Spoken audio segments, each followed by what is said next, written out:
Good evening, folks. How you doing? It's Middle-Aged Gamer Guy here, also known as Mag. Welcome to another Tuesday night gaming chat where we talk about all the latest gaming news and reviews from the last 7 days or so.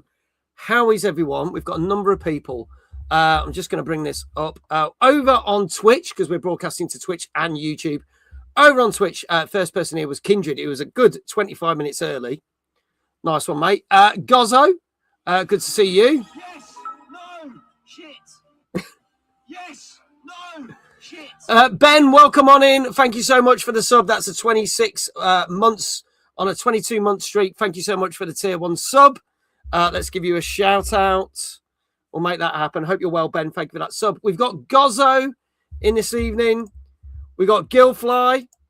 Rock News. It's a special day for Rock News. We'll talk about that in a second. Phantom, good evening. Saying, how you doing, Mag? I am good. Thank you. Also, another sub. Dan Game Tank coming in with the sub. Says, evening all. Evening, Dan. Long time no see, my friend. Great to see you. Thank you so much. God, right. There's Ben. There's your shout out. Look at all these subs. It's great. We've nearly got a hype train going.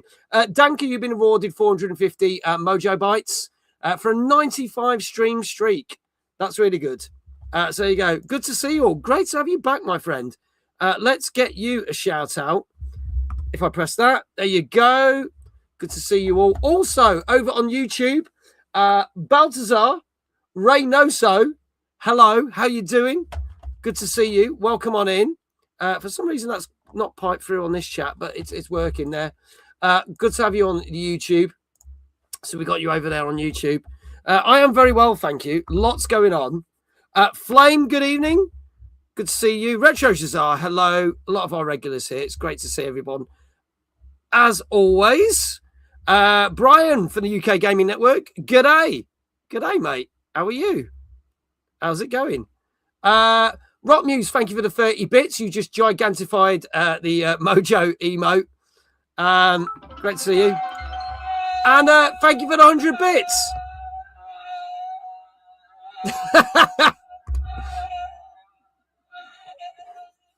There you go. That started a hype train. Dare I say it. There you go. Where's Rock Muse on it? There you go. There you go. Thank you so much. We are 30% away from hitting a hype train. If we hit that hype train, you lot get rewarded with a load of brand new emotes. Thank you so much. How's everyone in chat doing? Phantom, you also been rewarded 450 Mojo Bytes for a 75 stream streak. So there you go. Danka, thank you for the 70 bits. This is going to be this. We're going to start now. It's just going to be absolute chaos. Started. Thank you so much. Ben saying choo choo. All aboard the train. There you go. Danka, you get a shout out, dude. Thank you so much. Did it do a shout out for Rock Muse? It did. It did. Phantom, it's a good job you had a space between ass and hole. Yes.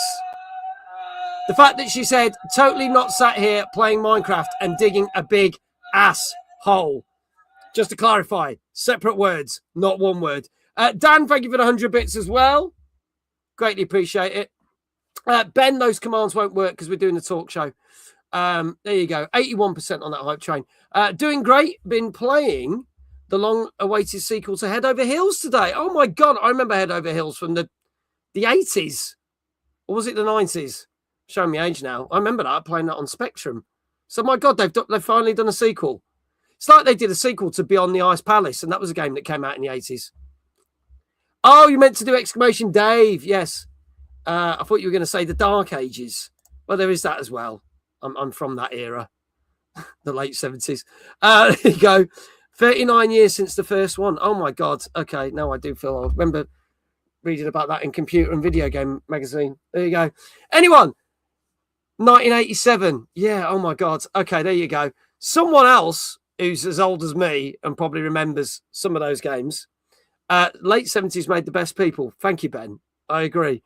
Someone who remembers that time, going back there, is my co-host. He is now man flu free after last week. Please welcome the co-host that knows the most. It's the one and only Mr. David Jones. Good evening, mate. How you doing? It's great to have you back, my friend. Are you a lot better? Yes, I'm all fine. The man flu didn't claim me. I live. Good. do remember some of those old games, although the memories are getting a bit hazier these days. My head over. I think I got it in a compilation for the Amstrad. When I had the Yeah, Amstrad. you probably did it. You had probably had it on the Yeah. Amstrad. I had it on I the don't Spectrum. recall ever getting massively far on it because it was a Mm. fucking tough bugger of a game, and we did not have the nice internet and YouTube videos to tell us how to get through the bloody thing. No, So you had to figure it out for I yourself. got stuck which is a- somewhere. which is a thing. Yeah, which is crazy. Guildfly, I said I did one of them things online today where it shows you what you will look like in 40 years. It was just showing dust. Rocknews says, Dave, I heard you didn't have flu. You were just building a new wing onto your basement. Well, you got to have a bit of extra space to stretch out. I need a VR wing down here. Yeah, that's true. I mean, you've got VR, but you need space to actually Damn use right. it. Yeah. You need the room for the infernal thing. iQuell, good evening. You've just got 450 Mojo Bytes. That's a 100 stream streak. That's impressive, iQuell. Wow. Thank you. You've got 1 minute left to hit that hype train. You're 19% away. If you want to get some emotes, everyone who's contributed will get emotes if you hit that other 19%. So, Dave, couple of things. Before we ask you what have you been playing, there's a certain person in chat whose birthday it is. And I said that, you know, as we do, we were going to basically sing out of sync because it always goes out of sync when we try and do this live on the show, just because there's a slight delay. But Rock Muse's birthday, she's 21 today. That's what we're saying. That's my age every year. Yeah, his age every year. So we thought we would sing to Rock Muse and wish her happy birthday. Do we not like her then? Is that why we're singing? What? Sorry? Do we not like her? Is that why we're singing? To ruin her day. I don't know if to ask Rock Muse though. I don't know whether she'll like this or whether she'll go, no, never again. So after 3, we will do this. Ready? Okay. No, we're the headline act apparently. There you go. So this has been approved. There you go. 1, 2, 3. Happy birthday to you. See, I knew this was going to be delayed. Happy birthday to you. Happy birthday, dear Rock Muse. Happy birthday to you. There we go. That was as terrible as everyone thought it was going to be. That's not the worst. But yeah, there you go. Rock Muse, happy birthday. And there you go. Ben has just said my ears are bleeding. And Kindred's just turned the volume back up. Hannah, good evening. How are you? Welcome on in. Great to see you. Great to have you here. What time to join a stream? I know, perfect timing. So from that, everyone's wishing Rock Muse happy birthday. What have you been playing since we saw you 2 weeks ago? I was playing a good chunk of Baldur's Gate 3 still. There's still plenty to do in that, but I'm getting some of the quests done now because now I'm in Act 3. It's time to finish off some of the companion quest lines I've had going on like all the way through. So got one of those done, moving the other ones along. So still going to take a bit of time to do, but because I've played so much of it, I fancied a little bit of a break, something slightly different. So I did play a bit of a Battlefield 6 just to get back into it because season 3 of that is starting next week with some new maps. So I thought try and get my skills back up to a reasonable degree. So managed to get it back into after a couple of games. First couple were pretty atrocious, got shot to pieces, but then I was starting to get the feel back. But then I've also played Saros over the weekend. Okay. We're talking about that later, so I won't say too much. Yeah, I was supposed to stream that last night, but my copy still hasn't turned up, which was supposed to turn up on day of release. And then I got an email yesterday to say, it'll be here today. Still not got it. So fingers crossed it turns up Thursday because we swapped the streams on day of Thursday. So I haven't got to try that out yet. I've been playing a lot of Pragmata, which I'm absolutely enjoying. Lots. And weirdly, I'm still playing a lot of Samson. Tindleston story. Oh, yeah.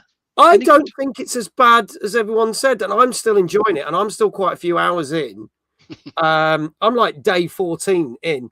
I think the nice thing about that game is you can drop in and out quite easily. You don't have to do long segments. If I just want to jump on it for 15 minutes, I can do a mission, save it, and then go back to it. And they've done some updates and improvements, and they're still a bit of jankiness to it, but it seems to be improving every time they do an update every week. So I'm enjoying it. I don't know whether if I get to like day 30, I'll be like, Christ, I'm doing the same missions, which I saw a lot of people saying, but I'm enjoying it for what it is. It's a low budget game. I think people just criticise it because they thought it was going to be a AAA GTA 6 game, and it's not. If you're enjoying it, that's the main thing, isn't it? Yeah. So I'll see what I feel like when I get to the end of it, but I'm just doing it in little blocks of 10, 15 minutes, which is a good way to do it, to be honest. But yeah, a lot more time in Pragmata. Thoroughly enjoying that. I don't know how I'll feel by the end of it. But if it's going the way it's going to be like, is this going to be equal par with Resident Evil Requiem, or is it going to be slightly better, or is it going to be not as good? And it's like, two Capcom games that have been very excellent this year already, and I'm like, it's going to be a tough call. So there you go. Gilfly says, I've just been jumping in between Diablo 4, which, fully enough, we'll be talking about in a bit, and Scott Pilgrim X. Yes, that got very good reviews as well. Played that one yet. I played the original one, but not that one. So there you go. Shall we bring our guest in? We'll stop chit-chatting and let's go for it, mate. Bring him in. Weird noises. So our guest this evening, last time he was on the show, can you believe this was 2024? I thought it was only about a year ago, but it's been longer than that. This gentleman and his team have a wonderful company called Thumb Soldiers. You remember that they were on the show back in 2024. We were talking about this. If you basically want to be, well, I know I need to be, a bit more accurate with your aiming, especially when you're playing shooter games, bit more grip when you're basically doing driving games, because obviously you've got the new Forza Horizon coming out soon, so you need that. And just basically for better accuracy overall, they designed a number of kits for PlayStation 5, Xbox Series X and S. In fact, most controllers you can get. There's even ones for Switch. So we want to see what he's been up to since we last seen him. Please welcome the founder of Thumb Soldiers. Please get up for Mr. David Chapman. Good evening, sir. Hello, how you doing? Oh, yeah. Great to have you back. Good to be back. I did not realise it was 24. That is, I know I have got no concept of time these days, but still, nevertheless, that is crazy, crazy. Yeah, it's there you go. Hello, mate. How you doing? There you go. We're going to call you David because obviously we've got a Dave, because otherwise it's going to get confusing. Are you all right with that? I'm good with that. I'm fine with that. Yep. Because otherwise it's going to be crazy, and then when obviously it might balance it out a little bit, but I answer to both, so yeah, we'll see. But yeah, so obviously last time we saw you, you just done. So I had just seen you at MCM and EGX 2024. So you just exhibited that. And I think that's when we had you on, because you had the stand in the big market trader area there. Yeah. And then since then, obviously, we've seen you at Format last year. Yep. And then obviously we've kept in touch, and there's numerous other events. But obviously the biggest one that you've been at most recently has been DreamHack. Yes. The NEC. Tell us how that went for you, and how was it meeting loads of new content creators and streamers? Yeah, no, it was really good. Really good. For those that did pop along, we were a little bit in the back corner because we booked a bit late in the day. But no, it was really good.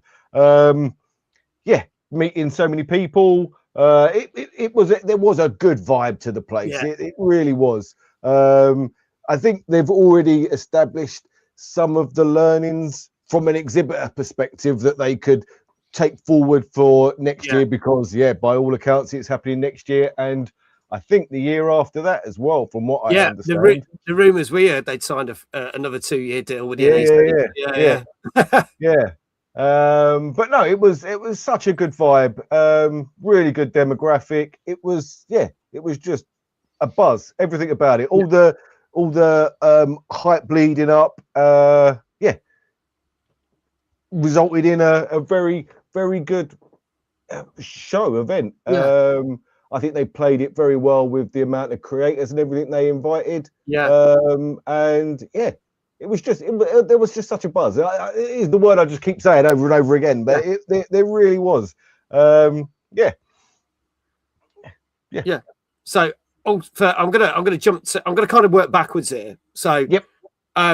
For people who don't know what Thumb Soldiers are and what the kits do you want to give us a quick lowdown? Because I know there's some people in chat who have seen you before, but there's some that have not seen you before. So, give them a quick lowdown on the different kits. So, like you touched on it perfectly there. Thumb Soldiers is all about allowing you to interact with your controller with the inputs that modern games demand, whether it is precision, grip, awareness of the angles you're hitting, more comfort, accessibility, or just interacting with the controller in a unique way that works for you and the game you're playing. Yeah. So basically, we have this metaphor that we use not infrequently. That is like, you wouldn't go to war, race a car, play football, or have a round of golf wearing the same shoes. But with the standard games controller, the standard thumbsticks, that's exactly what you're doing. You're using the same plimsolls regardless of the activity you're doing. But with Thumb Soldiers, you've got thumb grips that are designed for the inputs that the game demands. So like extra precision, extra grip, flickability, pinch technique, comfort, and it's all about improving that generic one-size-fits-all thumbstick to something that works for you and works for the game. And what it's all about is enjoying gaming more than ever, performing better, which results in more enjoyment, which results in playing, interacting in a way that makes the game more enjoyable and you have more fun. That's ultimately what it's about. And now something that you've been doing more so, and we were talking a little bit before we went live, is the fact that you are doing TikTok lives now, aren't you? So you're doing TikTok shops for people to come in, ask questions, show off all the products and stuff. Because obviously you weren't doing that last time we had you on the show, so this is a new thing for you. It's a bit of a baptism of fire. It's something that I've been wanting to give a go, or rather wanting to get somebody else to give a go for me. But it got to the point where we just got to jump in, give it a go, see what happens. And it's for the most part, it's quite enjoyable when you don't get too much toxicity on the stream. It's generally good fun, a lot of positivity, and people asking questions because most people haven't heard of us. And from all the socials that we do, all the paid ads that we do, gaming is so huge that we barely touch the surface with who we're trying to reach. It's just another way of trying to show people what we're doing and how we benefit gaming. So I've got it set up now so I can have my split screen with gameplay and hand cam and a little bit of head cam, and then switch to the other more sort of engaging studio shot like we've got now, and mix it up and play it by ear, wing it basically. If you want to look, we'll show the website a bit later on. We'll jump halfway through the show. We'll show some of the different kits and everything. But if people are interested right now, we have pinned the Thumb Soldiers website to the top of the chat, and you can click the link because the links are in now. Thank you, iQuail. So go check out the website right now, and go have a look at some of the kits. Chloe says hi all from Chicago today. Hello, Chloe. Ooh. From Chicago. Hope Very it's all cool. going well. And Mr. Dave Johnson says there are too many Daves around here. I better leave. Grabs his coat. He's just been rewarded 450 Mojo Bites for a 75 stream streak. So greatly appreciate it. So good to see you, Mr. Dave Johnson. This is going to be good. Dave Johnson. This is really crazy. But we'll get it all there. But yeah, by all means, do you know what? I'll do a quick show of the website now. Actually, let's do that. So hopefully you can see it. To do that. Hang on, let me just close that down. There we go. I'll just quickly show some of the products, but we'll go more in depth. So you got all your fantastic reviews from people, which Yep. is fantastic. 4.8 star on Trustpilot now, I think. Good, man. 4.8. Yeah. And the website's had a bit of a revamp since we last had you on the show. Yes. There's obviously gaming bundles available, and you can pick. Also, it tells you sort of what types of games for, say like Fortnite, PGA. There's all sorts of different stuff. If we scroll along, can we scroll along? Well, that's the thing, because nobody else is doing what we're doing. People would need a bit of an understanding of what it is actually all about. So yeah, getting that messaging across is a constant challenge, but you have to just keep experimenting and seeing what resonates. There you go. Special Joy-Cons for the Switch and Switch 2 as well. Because obviously the Switch 2's been out since. But there's your analogy, as you said. Yeah. But yeah, you can order everything from the website. Check it all out. It's all there. All the reasons why. All the reviews. Obviously, you've been reviewed on Eurogamer, Tech Radar, and our friends at the Gamer Guide, which is awesome. And loads more stuff there. So yeah, go check out the website. The links are in the chat right now. You won't regret it. Go check it out. But we'll come back and talk a little bit more about Fun Soldiers a little bit later on. But should we crack on with the show, gents? Let's do it. Okay, fantastic. Well, then it is, ladies and gentlemen, our 264th show. Tonight we're going to discuss such things as the new Diablo 4 DLC, Lord of Hatred, Apehlion, which some of you may have seen me playing last night, Invincible Versus, the new fighting game, and Saros, which Dave has been playing as well. Plus, we're going to be looking at the latest Steam game charts and talking about the fact that American retailer GameStop is trying to buy eBay, which is a very interesting one. Very interesting one indeed. But let's crack on with our first game tonight. This is, I think, the second DLC, I believe, for Diablo 4. And carries straight on from where the last one had a bit of a cliffhanger. This came out Tuesday last week on PS5, Xbox Series X and S, and PC. And this is Diablo 4 DLC, Lord of the Hatred. Here's the trailer. On this day, a pilgrim comes to our shores. Let him wash in the waters. It is in our nature to hate. And that is why I've brought you here. He's a demon. The mainland burns because of him. You're in danger.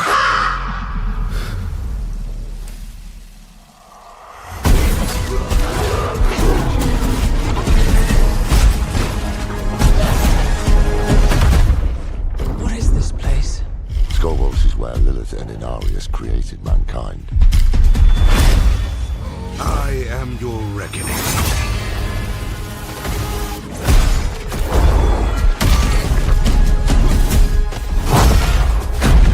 If it's hell you want, I can arrange a meeting.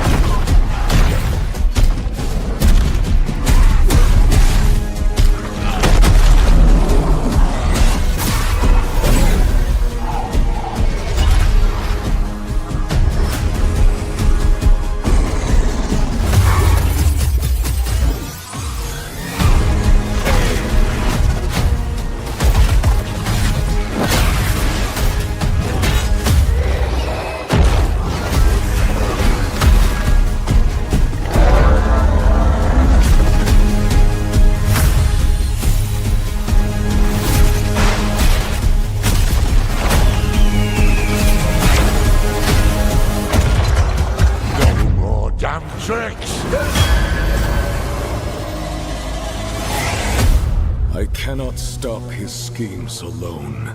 No, you need me.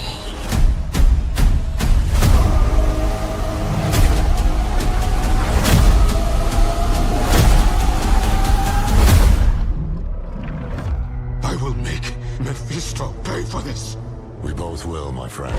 We both will.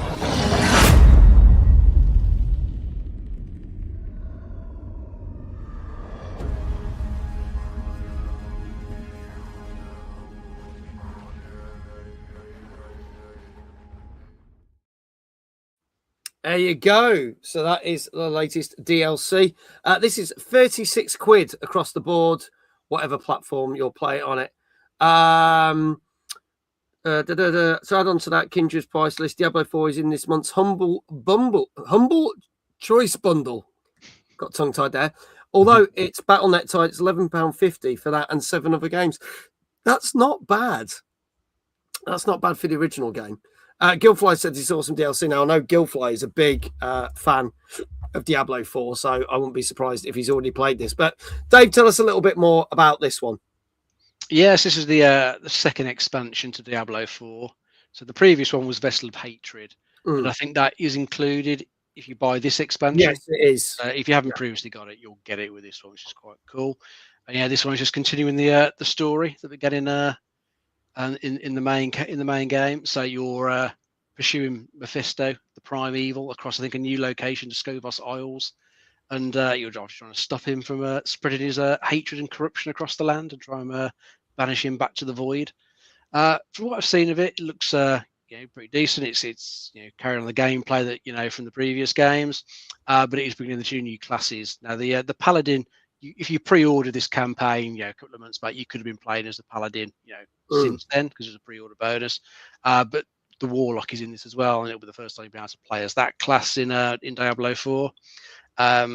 So you've got the 2 new classes, new locations to go to. They've done a bit of a revamp of the whole skill tree system as well, I believe. So probably following, fan feedback, various ways to improve it. So they've done all that. And then they've also added some extra stuff to make the end game a bit more interesting. There's different things that you can now, do in that. So, keep you playing for hours upon hours upon hours. Because I know a lot of people, love getting to the end game, then code it like the best possible build for the character, so you can just go through like all the dungeons and just melt all the demons in a couple of hits with the best possible powers.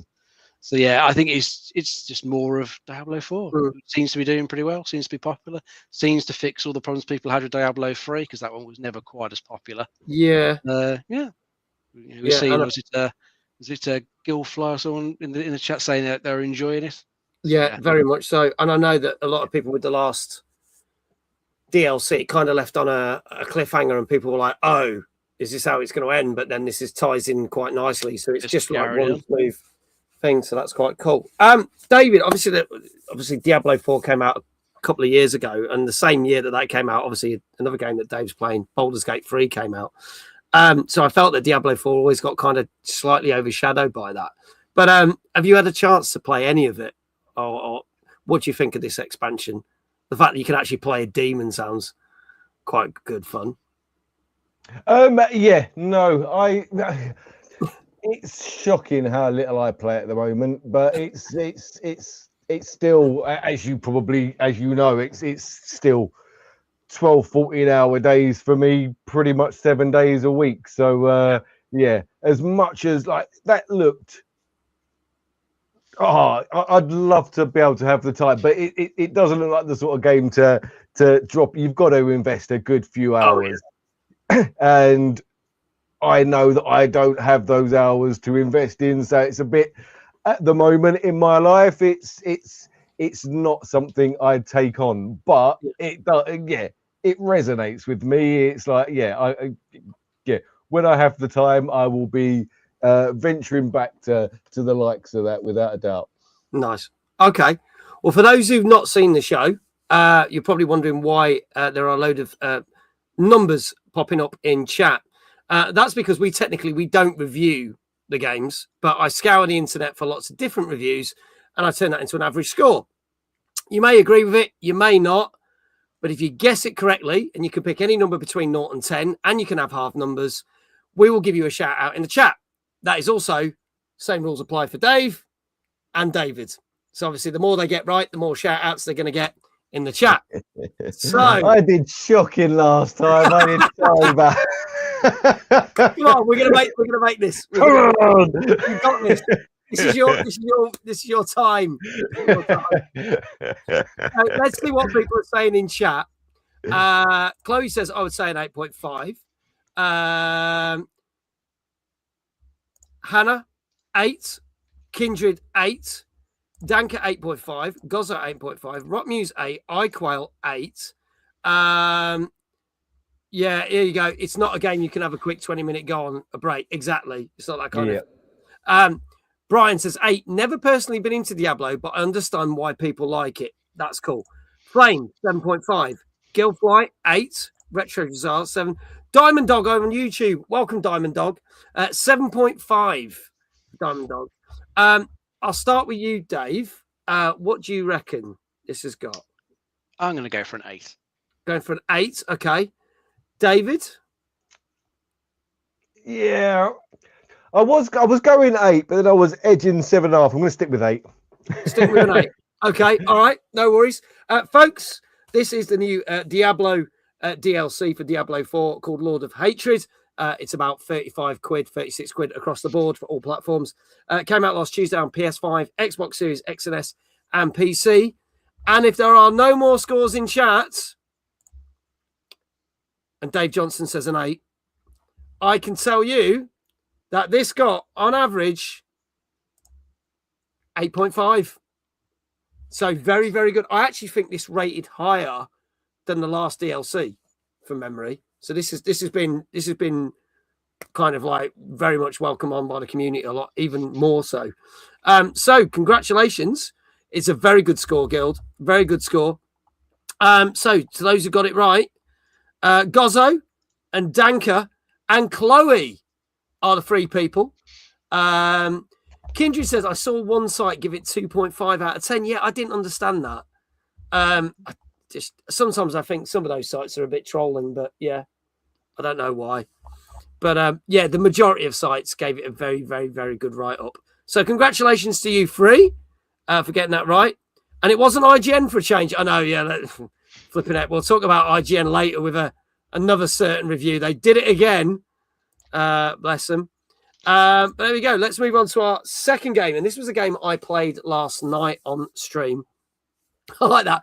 iQuell's just dropped your link anyway, David. So even though you didn't get it right, you've just had a shout out. There you go. His finger must have slipped. I don't know how that happened at all.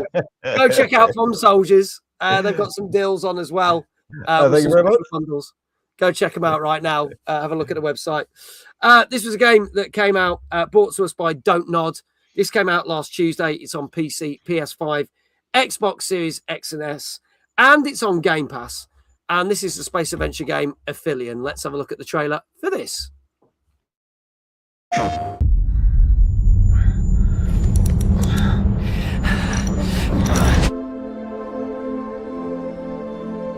thought this mission was my dream. Came here to find the heat source of Persephone and tell the world if this place could save humanity. But it turns out I can't do it without you.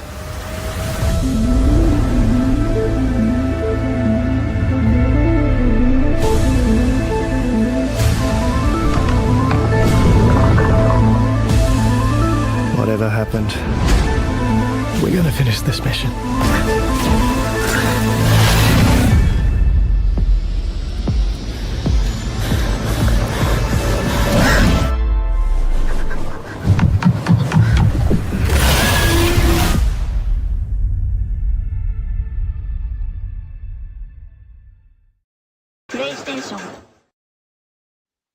There you go. That's Apehlion, which came out Tuesday last week. As Kindred has put, it's on PC. It's about 27 quid, but it's down to 24. Xbox is most expensive. It's 32 quid, but they are doing a deal for 29, or you can play it on Game Pass. But it's 30 quid on PlayStation. So there you go. Climbing sections are very reminiscent of modern Tomb Raider trilogy. I agree. And also Assassin's Creed games. And also another Don't Nod game that me and Dave like very much so, a game called Jusant, which came out a couple of years ago. That was in our top 15 games a couple of years ago. Chloe says, nice cinematic, but what is the gameplay? So we played about 3 chapters of this. It's pretty much a walking simulator for what I could tell. But I didn't mind it. But I'll give my opinion in a bit. But I'll let Dave explain for those who don't know what it is, what this game is about. It's a bit of a, I guess, narrative-heavy adventure game, really, isn't it? With some puzzle solving to it. You're playing as a couple of different astronauts who go on a mission to a planet called Persephone to see if it might be suitable for human habitation because, well, we've buggered up Earth, haven't we? That's what we are going to end up doing. So we need to find somewhere else to live and then go and fuck that place up. So these guys are going to check it out. But it's space. Stuff always goes wrong. Don't go to space. It never goes well. So they crash land on the planet, get separated, got to try and find each other and, whilst trying to avoid some strange life form that seems to be stalking them. So I think it kind of splits the gameplay a little bit between the characters. I think the character Ariane's more sort of exploration based, a lot of sort of climbing, sort of reminiscent of like the Uncharted games and Tomb Raider has been mentioned. And then I think the other character, he's got a bit more puzzle solving to him because he's got like an injury from the crash, so he can't be jumping and climbing over stuff. He's got more puzzle based gameplay, and I think there's a few stealth sections in there which one of the reviews I saw said are a bit annoying. Stealth sections not particularly good. So I think it's probably one of those games where you can tell it hasn't got the biggest budget behind it, but I think the story is meant to be just about good enough to kind of like pull you along, keep you interested, even if the gameplay is a bit average and it's the sort of stuff that you've done a million times in tons of other games. Yeah, it's interesting. I mean, we only played 3 chapters, but I mean, the chat last night was saying, do we actually know what the story is yet? And we were like, well, kind of, but we're not. And unless it seems a lot more, there seems to be a lot more in that trailer than we saw last night. And it seems to be a lot more exciting than it was when we were playing it. I don't know whether we just not hit the point where we get a lot more of the story. But even the bits of like how they ended up crashing hasn't been explained yet. And we were like 3 chapters in and we were like, okay. But it seemed to be getting interesting. I don't think it bored me. But the other thing is, as Kindred's just put, there's no direction in the game. So you don't have a clue what the fuck you're supposed to be doing and where to go. Sometimes, generally, it's obvious where you got to go. But there were segments where we were like, we've got no idea what direction we're supposed to be walking in. And it was a bit odd. And we did find that the cutscenes were quite janky. Like the animation in cutscenes was janky, but the gameplay was smooth, which is weird because you would think that's going to be the other way around. But then when you die, some of the checkpoints when you die actually jump you forward to the bits you were trying to get to, and that happened to me twice. So I hadn't quite got to the bit where I needed to get to, but my character died. But then it put me at the bit that I had to get to. So I was like, oh well, I don't have to bother with that. But then we had taking pity on you. Yeah, but then we had another segment where it wasn't clear where I was supposed to be going and kept dying, and it kept chucking me back quite far. So it's very inconsistent with the checkpoint system. So we had to do like a whole section like 3 times just to go, oh, it's expecting me to climb up this tiny ledge when the character keeps looking in the distance and say, this is where I've got to go. And you're like, but you've got to climb up the thing that's behind you, which was like, oh, well, that's okay. So it's an interesting one. I definitely would play more of it because I haven't even got to the bit where there's this threat yet. I have done a bit of both characters, and I can see where the puzzle solving comes in. But yeah, it's a bit of an odd one. It's a bit of an oddity, I'd say. I did hear, and I saw this on a video I was watching last night, that this game cost $8.5 million to make, and it's only recouped 320,000. So it's not done well, unfortunately, and it's been out a week now. So that's a bit of a kick in the nuts. But David, your thoughts on this space? I'm going to call it a space exploration game because that's pretty much what it is in terms of exploring a planet. So I am a sucker for space. Like film wise, Sunshine, Blade Runner. I love all that kind of spacey stuff. But it's always a little bit of a red flag when the intro, like the video that we just watched, looked very exciting. But they didn't really give anything away. It's like, well, what is the game? It's just a few like snippets of, So it's From watching that, I didn't know much about what was going on. To be fair, but yeah, I would be interested to give it a go because. Yeah, it did kind of resonate with me, but from the off, I was unsure about what we was buying into.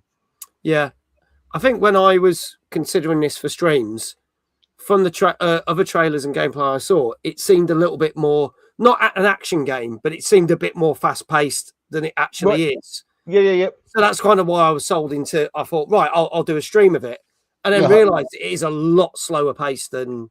It's more like, the best way to describe it. It's more like a Death Stranding game, because Death Stranding is obviously a point A to point B walking simulator with other things that happen, and this seems very in that sort of genre. Right. Okay. Yeah, which there's nothing wrong with that, but I think the trailer doesn't sell that. The trailer makes it look like it's something else, but yeah.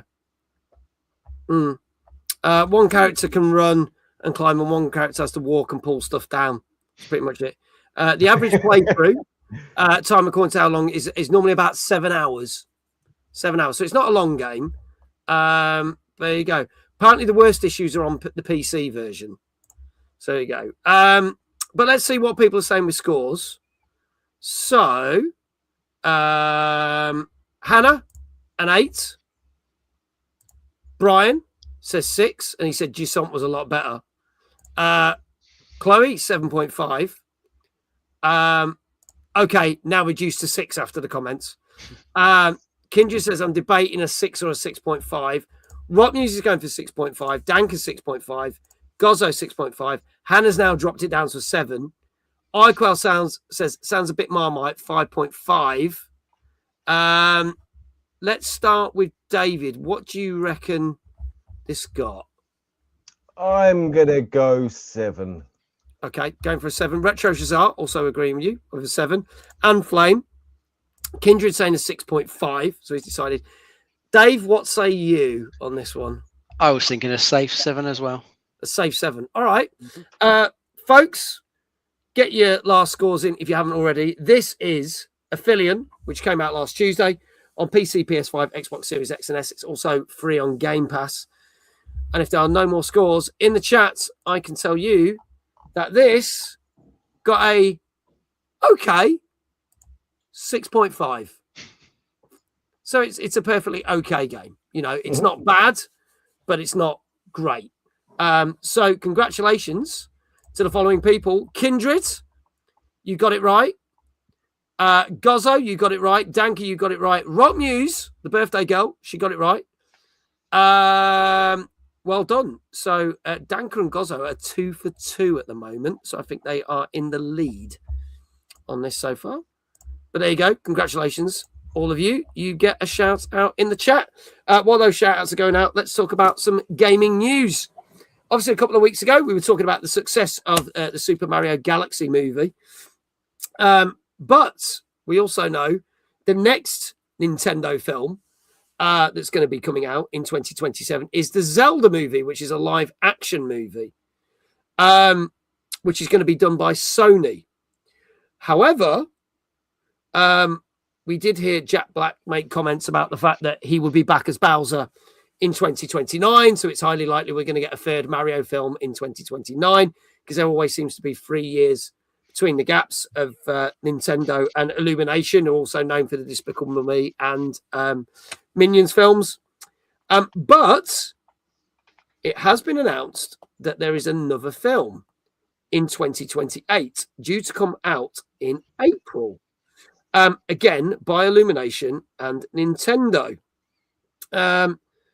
Obviously, the new Mario film so far has grossed over 800 million at the box office, making it the biggest, most successful film of this year of new films. Obviously, last year it was Zootopia 2 and Avatar. But this has been the most successful one that got released this year. The question is, what do we think this could be? Because there's been rumors that there's going to be a Donkey Kong spin-off. But then there's also the fact that obviously Fox McCloud was in the latest one. So they're saying there could be a Star Fox spin-off. So what do we think this is? I want to get the opinions of Dave and David in chat. Let me know what you think this might be. Or is it the fact that even though Jack Black was saying, hey, we'll see you in 2029, maybe they've greenlit the new Mario movie because of the success of this one, that it might actually be that we're getting that sooner rather than later. What do we think it'll be, gents? I think it might well be that spinning off one of the other characters. You mentioned like Donkey Kong. I think there's been like fairly strong rumours about a Donkey Kong film. Yeah. And that would probably be quite a good one to bring out because we've had the recent Donkey Kong game, so he's got a good bit of popularity behind him. But I think I would be more interested in seeing Star Fox as an animation. I think that would be quite cool to go and see, especially since Fox McCloud was in the recent Galaxy movie. So I'd be more interested in that. So even if that one isn't a 2028 movie, hopefully they'll be doing a Star Fox one at some point. Yeah, so that'd be pretty cool. Yeah, I think it could be. I think personally, I think they're going to go with Donkey Kong because I think Donkey Kong's more bankable than Star Fox. Even though I think so. I prefer the Star Fox games, but there you go. David, your thoughts on this? What do you think they're going to? Yeah, much the same. To be honest, I've not heard any rumours regarding this whatsoever. I've been out of the loop on this one. Yep. But yeah, from what you were saying, as soon as you said spin off to Donkey Kong, I was like, yeah, that one. That would be my gut. And yeah, like you say, it's more. I would assume it's more bankable and Yeah, I think that's true. Kindred said if they weren't going to make a Star Fox movie, then there was no reason to introduce him in the last Mario movie. Exactly. So there's got to be a reason. And also they brought Donkey Kong in the first movie. The critics hated the most recent movie, but the public loved it. And the fact that it's done over 800 million, just shows you why. So we'll see. I am a little bit more concerned about the Zelda movie because Sony Pictures don't have a great reputation for certain video game films, such as Uncharted and a few other things. So I'm a little bit like, but we'll see. We'll see. Hopefully they can prove us wrong. I think anything with Illumination, whether it's been Despicable Me, Minions, or Super Mario, families and the kids love it. And even if the story's complete trash, it's still going to sell well. There you go. Let's move on to our next game. Something a little bit different. Again, this came out on Wednesday on PC and PlayStation 5. And this is the Spell Brigade. Let's have a look at this one. When evil lurks, be not afraid. Call to aid the Spell Brigade. A band of wizards are mission most bold. Keep the realm safe and make some gold. For spells are not cheap, so I'm told. Enchant, infuse, augment, and synergize. Spells so powerful you won't believe your eyes. Yet beware when you grow too strong. Friendly fire may arise. But for a wizard, death is not the end. You simply ghost around until along comes a friend. And once again, you descend. Monsters here and monsters there. Monsters simply everywhere. Seal the rift. Light the flare. Slay their bosses if you dare. Complete your missions, each more severe, and advance your wizard career. So gather your friends far and near. This is a call to arms for all to hear. To the front, Brigadier. PlayStation. There you go. The Spell Brigade, iQuell, not the Smell Brigade, as you typed in chat. Yes, Dave. Do you know what? It's funny because this is. I know it's slightly different, but also it kind of seems to fall in the same pattern as Diablo. It's got that thing going on with lots of enemies on screen and lots of attacking and stuff. But is this like that, or is this something different? Oh, this is more like Vampire Survivors. If you play anything like that, it is Vampire Survivors, but with co-op, 1 to 4 players in this particular one. Looks all right from what I can tell, but the gameplay really is just Vampire Survivors. Kill as many as you can, level up as you go, pick new skills and stuff, and see if you and your mates can clear each biome. That's pretty much what it is. And one of the reviews I was watching earlier, they were saying it was it's okay. I think they're saying it's okay playing on your own, but it's definitely better and feels more designed for multiplayer. So I think if you want to get a few mates together, you can probably have a good blast with this one. I'd not seen this on the radar. It only kind of came up. I didn't either. Until it was on the list you gave me last night. I had no idea about it at all. I think I had it on a list for like the last 3 weeks, but I'd not seen it advertised or anything about this. So it's an interesting one. So Kindred says it's normally 11 quid, but it's currently £6.59, which ain't bad at all, to be honest. We don't know how much it is on PS5. I wouldn't be surprised if it's way more expensive. Oh no, it's a tenner on PlayStation. That's not bad either. So it's actually cheaper when the PC one's not on sale. So there you go. That's not bad. Thank you, Kindred. David, another game. Sorry. Another game that's probably sink hours into that you probably ain't got a chance to play. No, absolutely. But the flip side to the last one, there was no ambiguity what was going on there, what you was buying into. Do you know what I mean? It felt like they were pretty confident that they had achieved exactly what they wanted to achieve for the game. And if that's the game that floats your boat, then this is a good version of it, you know? Look pretty Find decent. the time, have the friends, lose a few hours playing it. I'm sure it's a good example. Yeah. All right. Okay. Let's see what people are saying in chat. Dank is saying a 7. Rocknew saying a 7. Gozzo saying a 7.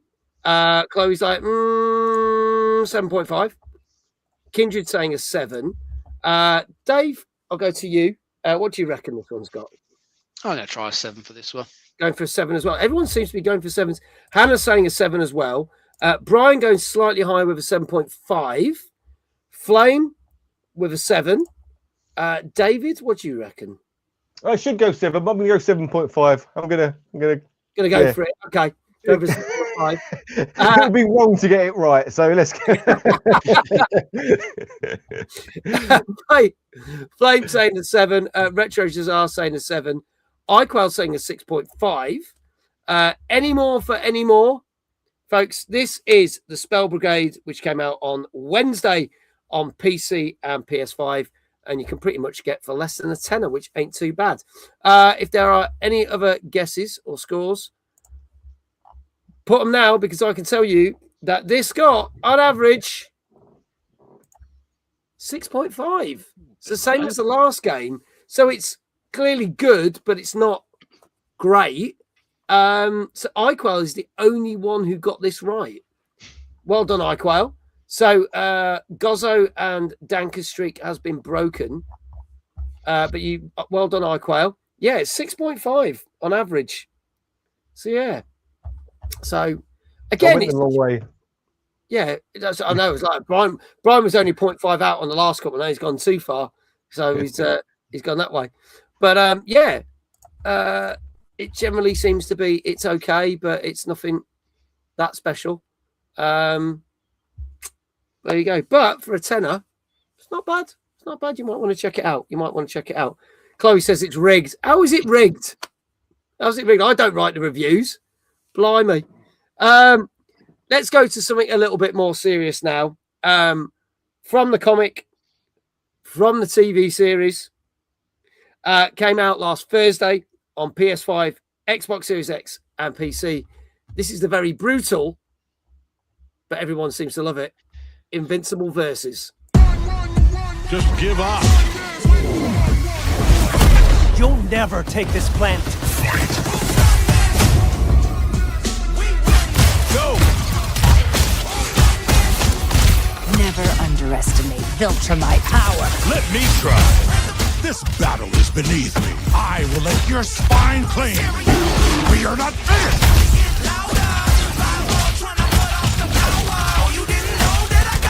I'll end it here. Your little fireworks won't stop one Viltrumite.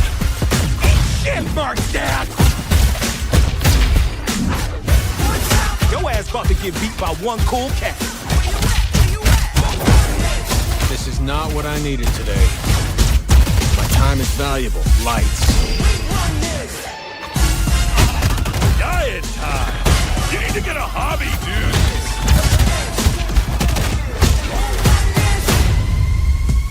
I'm gonna kill you so many times. Yes! hard to believe you're Nolan's son. It's time. Too bad there's only one of you. I have infinite copies, all pissed. Think you're gonna beat me with nature? That's enough! Get wrecked!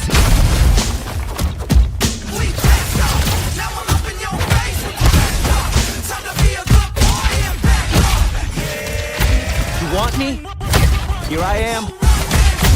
This is gonna hurt! Got something for you! All right, coming through! Now we're getting somewhere. Having fun? Get off my planet or I'm going to fuck you up.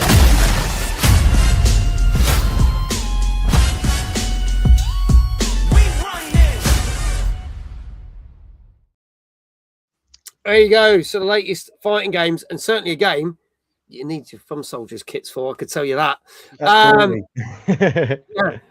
This is Invincible versus. So this one's not shying away from the gore, a bit like the Mortal Kombat games. Dave, tell us a little bit more about this. Yeah, well, this is taking all your favourite characters from the Invincible comic and animated series and bringing them into a tag fighting game, which graphic-wise looks pretty faithful to what I know of the animated series. Looks pretty decent. It's got a story mode. It's got a narrative written by the writers from the show. And you got your classic arcade mode, but the main place is really sort of going to live or die is the multiplayer side of it. So it's got standard full multiplayer suite there. I think it uses the rollback net code, which everyone says is the best for fighting games. But I think what's really going to see if there's any longevity is how deep the battle mechanics are in it. If there's some really good sort of skills people can bring out, then maybe it might replace stuff like the Street Fighters, Tekkens, whatever in people's main fighting game, and then you might see it at some of the big fighting shows. But I think we'll have to see. But from what I can see, it looks like a decent fighter. Just depends if it's got the depth to its combat to keep going in the long term. Yeah. Icos said I picked this up the other day. Not had much chance to play it though. Seems a bit bare bones, but was good fun. Kindred saying looks like every other fighting game, but might only appeal to Invincible fans. Brian said I haven't played it yet, but my son said it was no Injustice 2, which obviously was a very good fighting game of its time. David, your thoughts on this one? So I take it it's not co-op. It is you control the tagging element of it. You pick. I think got multiple players on your own side as such. Yeah, you pick 2 or 3 fighters. I think it's like a button to call them in for like a tag. Okay, so it's not like XKO where you can actually have 2 people playing 2 characters on one team and 2 characters on the other team. Then don't think so. Okay, right. If anyone in chat knows any better, do correct. Yeah, let us know. Yeah. No, it looked good. It definitely looks like they've focused on the combo moves, which is always, when you've got it on your side, it's always a positive. But when it's happening towards you, against you, those combo moves seem to go on and on. It's like, oh, come on, give me a chance. So I don't know how that side of it will be a positive or a negative to the gameplay. Is one thing that sort of stood out while I was watching it. Yeah, I mean, this is the thing. We have been spoilt with some really good fighting games in the last couple of years because we've had Street Fighter 6, we've had Tekken 8. This year we had 2XKO. For me personally, there's nothing here for me to go, I would try this out, because I've not seen the show either. So there's nothing really for me wanting to give it a go, which is a shame. It looks good, but there's nothing that's kind of grabbing me, unfortunately, for this one. So this might only be one for the fans. Even though I know people say that the anime and the show is excellent and everyone raves about it, I've still never seen it. So there we go. See, Brian says I really hate Street Fighter 6. See, I really enjoyed that. I really enjoyed it. But then I didn't like Street Fighter 5. So, and then loads of people love that. So there you go. I'm an odd one. So let's see what the scores are. Price wise, it is 45 quid on PC and Xbox, and it's £40 on PlayStation. It's the cheapest on PlayStation. Scores wise, Brian saying a 7.5. Danker saying a 7.5. Gozzo saying a 7.5. Iquel saying an 8. Chloe saying a 7. Rockmew saying 7.5. Kindred 7.5. Because it seems to be a theme here. Hannah saying a 7.5. Flame saying a 7.5. Flipping heck. I love pretty much every fighting game. That's okay. You can enjoy every fighting game if you want to. Retro Shazar said an 8. Thank you. Someone's gone with a different score. David, we'll start with you. What do you reckon this has got? I'm going to go with the flow, 7.5. Okay. All right. Yeah. Dave? I'll go for an 8. Okay, going for an 8. So 7.5, 8. Folks, this is your last chance. This is Invincible Versus, which came out on Thursday on PS5, Xbox Series X, and PC. And I said I like Street Fighter 2. Last time I played fighting games. Still a quality game, to be fair. Still a quality game. Probably one of the best ones ever. Again, in my opinion. I can tell you, if there are no more scores in chat, that this did get where the flow went, 7.5. There you go. David, first one. I'm going to stay calm. You got this. This is good. There you go. Can we get a shout out for David? Go check out the From Soldiers website. We'll have a little bit more of a look at it very shortly. Hannah says, yay, 1 for 4. Well done, Hannah. Well done to all the other following people as well.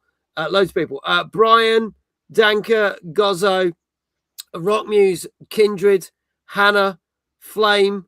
I think that's everyone that said 7.5. Kindred said, as he peaked. We hope not. We hope David gets a few more right. I hope you haven't. Has been done. Yes, he does. Brian's finally got one right. There you go. Well done, all of you. There you go. Brian says, in his opinion, Street Fighter 2 and Tekken 3 are the best fighting games ever. So there you go. I did love Street Fighter 2. So there you go. Congratulations, David, for getting that right. Go check out From Soldiers. Let's talk a few more little things. A couple more news stories. So Take-Two CEO Strauss Zelnick has been making a couple of comments about the upcoming game in November that I still think will be delayed, but he reckons it's not going to be. GTA 6. It's Grand Theft Auto 6, which allegedly is still on track for November. But there's a couple of things he was discussing. Firstly, he was discussing about the fact that people were saying, oh, you have all these different products in the game that are based on real life products. So they're not like things. So it's not like they're sponsored by Coca-Cola or whatever. And he said that they would never do that. They would never have proper product placement in the game. They just, because it would take you out of that said universe and everything that they've ever built over the last 5 games and then some. So the first thing they stated was there wouldn't be any product placements. You're not going to find certain drinks and other things in there. There'll be like comical versions or takes of it. The other thing he was stating was about the fact that there's been all these rumors that GTA 6 might be the first £100 priced game when it comes out. And he kind of said, look, when it comes to games, the bigger end of the AAA market, those games have been between sort of $60 and $70 or pounds for the last 10 years now. And I even remember when there's been some Super Nintendo Mega Drive games that were nearly 50, 60 quid going back, 20, 30 years ago. So he said, when you look at it, it does still seem expensive, but the times with the prices haven't actually moved in that regards. So he said, they haven't actually kind of set a price as yet, but they want to try and keep it so that it's the best value for money, but still makes the company money, so it's profitable. But the fact that the amount of value you get out of the game, if it was to be, say, an $80 game or £80 game, people go, well, I got like 160, 250 hours out of it. So if I got my money's worth, they want it to be a good experience to get. And he said that is what they're aiming for. So there is no yes or no whether it's going to be $100 or not. But it's probably not going to be cheaper than 60. So that's kind of where we're going at. So that's kind of squashed some of the rumors. There you go. See, there you go. Street Fighter 2 on the SNES back in 1992 cost me 75 quid. I think I got my copy second hand for 55 quid. So that just shows you back in the day. Just shows you. And another interesting thing from another CEO, but a completely different thing, all to do with Fortnite. Now, obviously, it was May the 4th be with you day yesterday. And over the weekend, Fortnite launched a load of new Star Wars themed modes. One is like a Dead by Daylight mode where Darth Vader stalks you and you've got to escape from Darth Vader, get off the Death Star.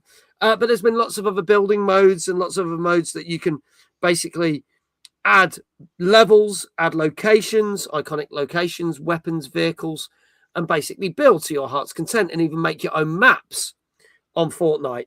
And one of the Lucasfilm execs, James Walsh, basically, who's the vice president for Lucasfilm, said Fortnite is the future for Star Wars.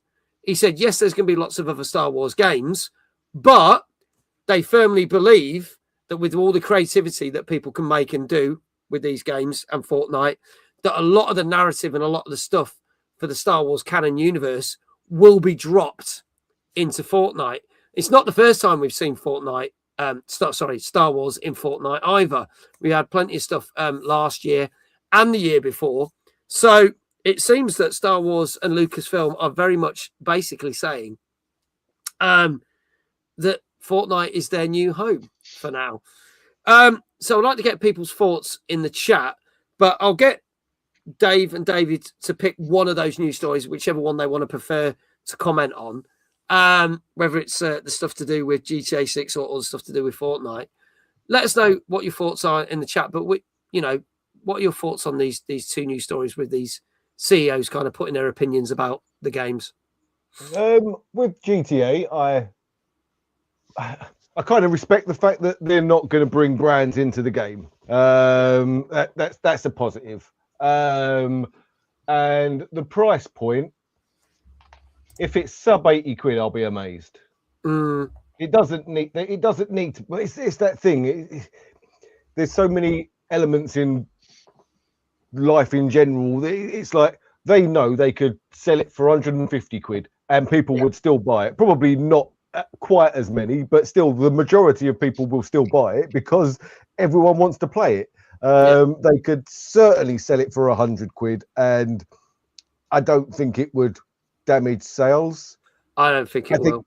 If they charged 80 quid, it would be fairer, but they've invested. It's that thing. They have invested a lot of money in this game, but they know that it's going to sell so many that it doesn't really matter. But that's not how business works. Business works. What can we sell to everyone that's going to buy it? What's the highest price we can put on it?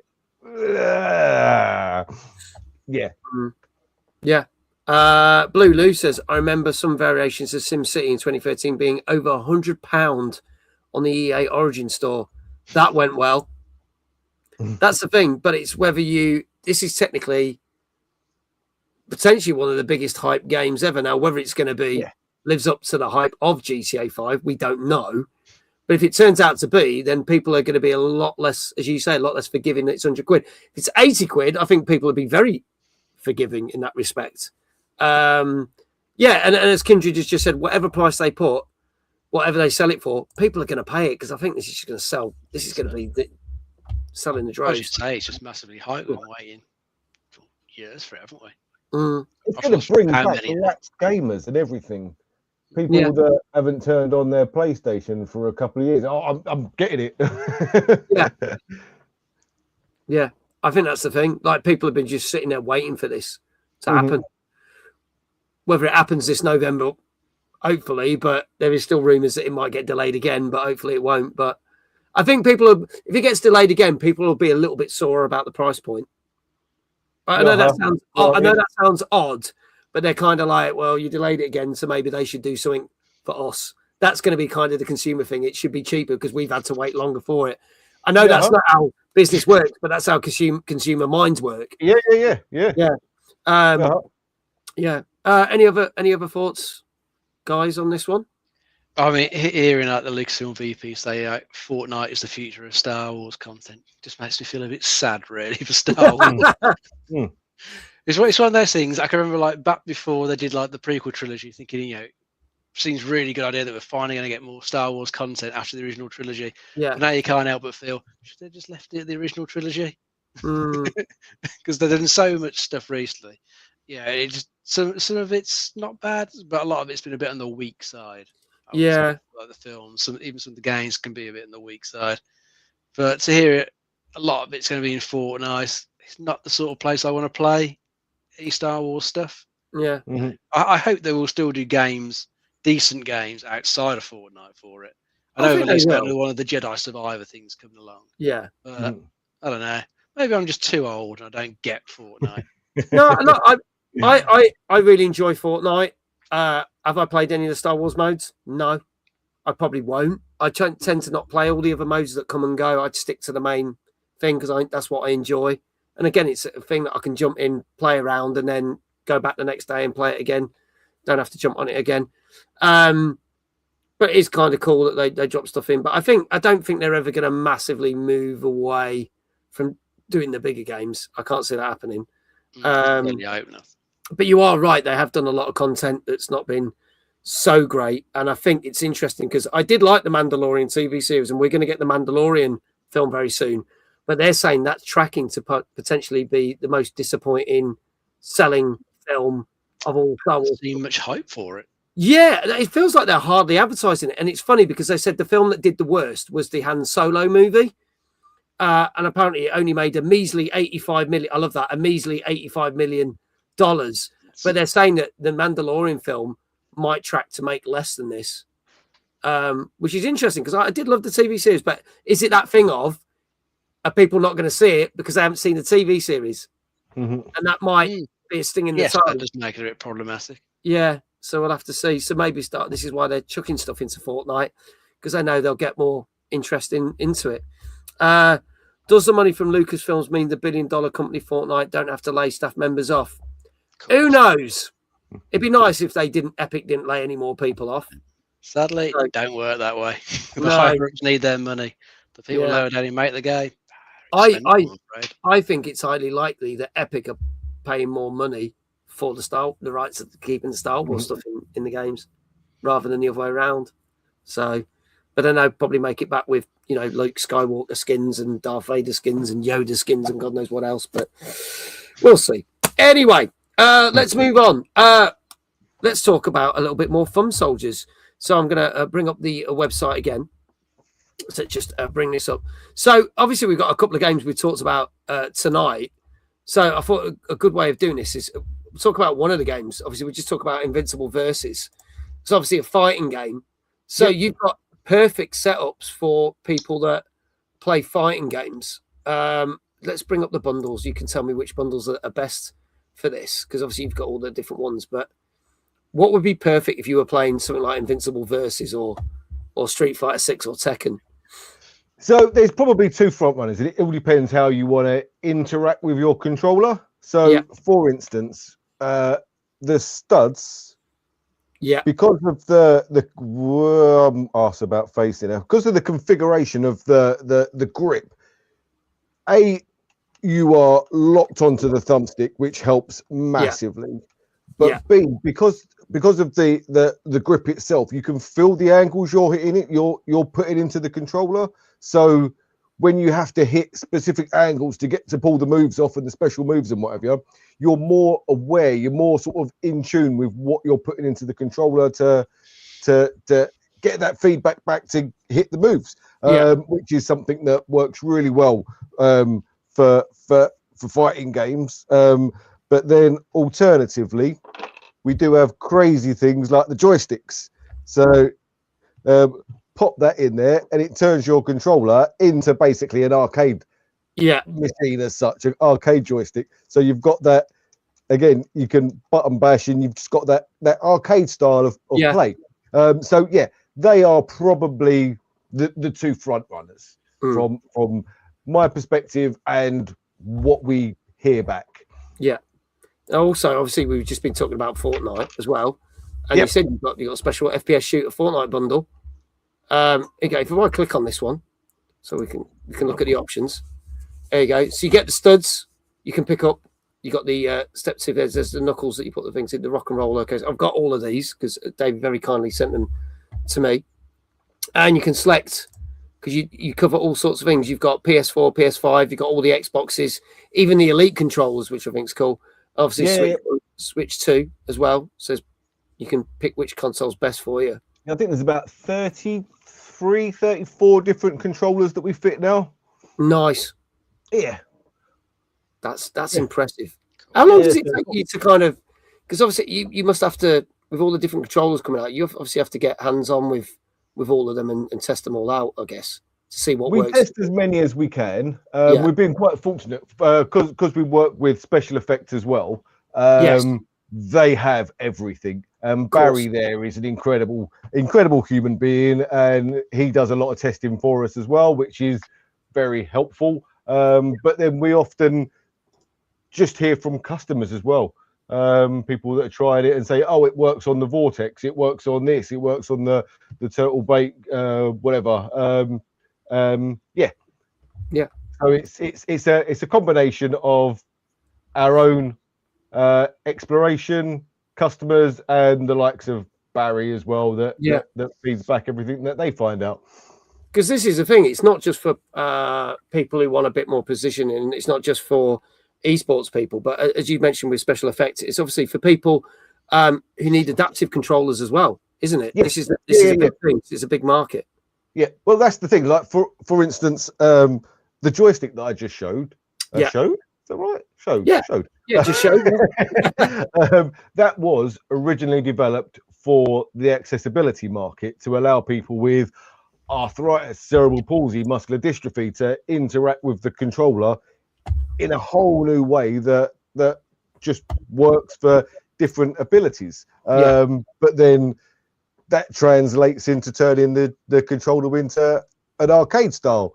And much the same as we've got the big fat shroom, which is just an oversized thumbstick, which again was initially designed for allowing you to use your palm, your fist, your knuckles, limbs, etc., and just be able to interact with it more consistently. But it works really well for lazy Sunday playing. So as much as it is that there are differences, it's all one of the same. It is whatever works for you and playing that game, win. Awesome.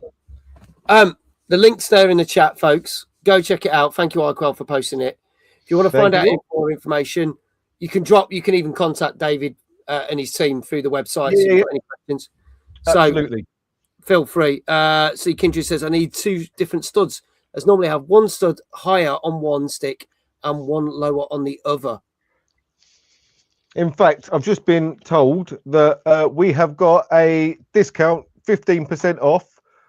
Mag 15 has just been. There you go. So there you go. There you go. We'll put that in the chat as well. If anyone wants to use that, I'll put Mag 15. That's a code. You can get 15% off. Thank you, guys. We greatly appreciate it. Awesome. That's very good of you. And going back to what you said there, that is what, like, we've just recently launched our shooter kit. You showed the shooter bundle, which is like 2 of each of everything, and your knuckles and the kit and everything like that. But we've also recently launched the shooter kit. So you've got a stud on one, and this was purely from requests. This was put together because people were using it and asking for it and saying that this should be a kit in its own right. So you've got a stud on the left stick, which has got all the grip and the input awareness. But then on the right stick, you've got the step up, which is low level for short range. But then you jump up and you've got upper level for long range. It's just, there is nothing else like it on the market that gives you that another level of sensitivity adjustment in the game that you control when you're playing, when you need it. That sounds perfect. Like, if you guys and girls in the chat, if you haven't checked this out, do. It's really, really good. And they're very kindly going to give us 15% off. So use the code MAG15 in the chat. I don't know whether I'll speak to David after whether that'll be extended for a couple of days or whatever, and I'll plug it more after as well. So if people want to use it, but we'll work that out with David. We'll figure that out. But please do go check it out. Click that link. As I say, it's pinned to the top of the chat. So if you want to click on there, you can get yourself 15% off either the single kits or the bundles. So there you go. Big Jesse, good evening. Good to see you. How you doing? Welcome on in. Let's move on to our next game. Now, this is another game that you might need one of the Thumb Soldiers kits for, because it is classed as a bullet hell game. This is one that Dave's played. I've not yet to play this. I hope to be streaming this on Thursday at 8:30 on TikTok and Twitch. But this is the PlayStation exclusive Saros. Let's have a look at this.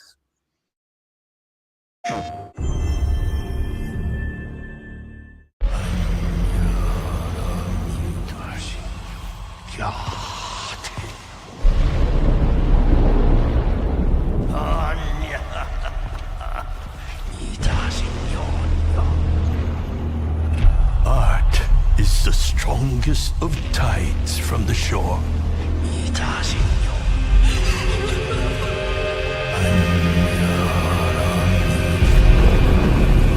Lost Carcosa.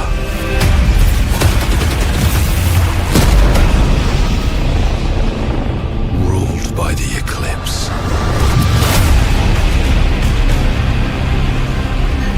I search for you and find only death. But I always come back stronger.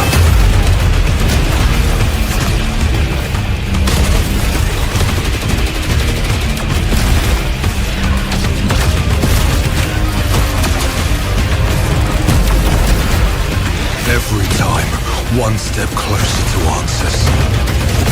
To more power.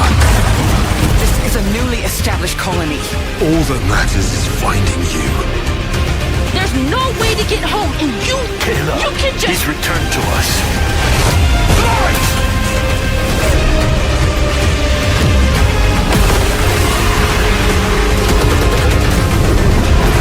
The sun is forever. And so am I.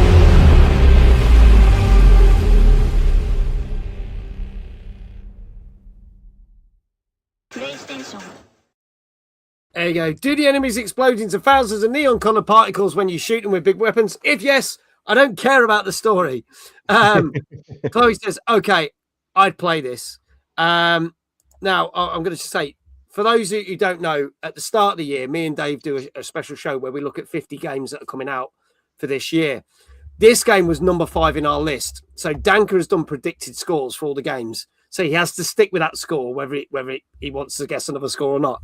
So back in January, he predicted a score of 9 for this. Okay. It's currently 70 quid on PlayStation. So there you go. I could say I had to buy a copy of this because I couldn't get a copy anywhere. I didn't pay that though.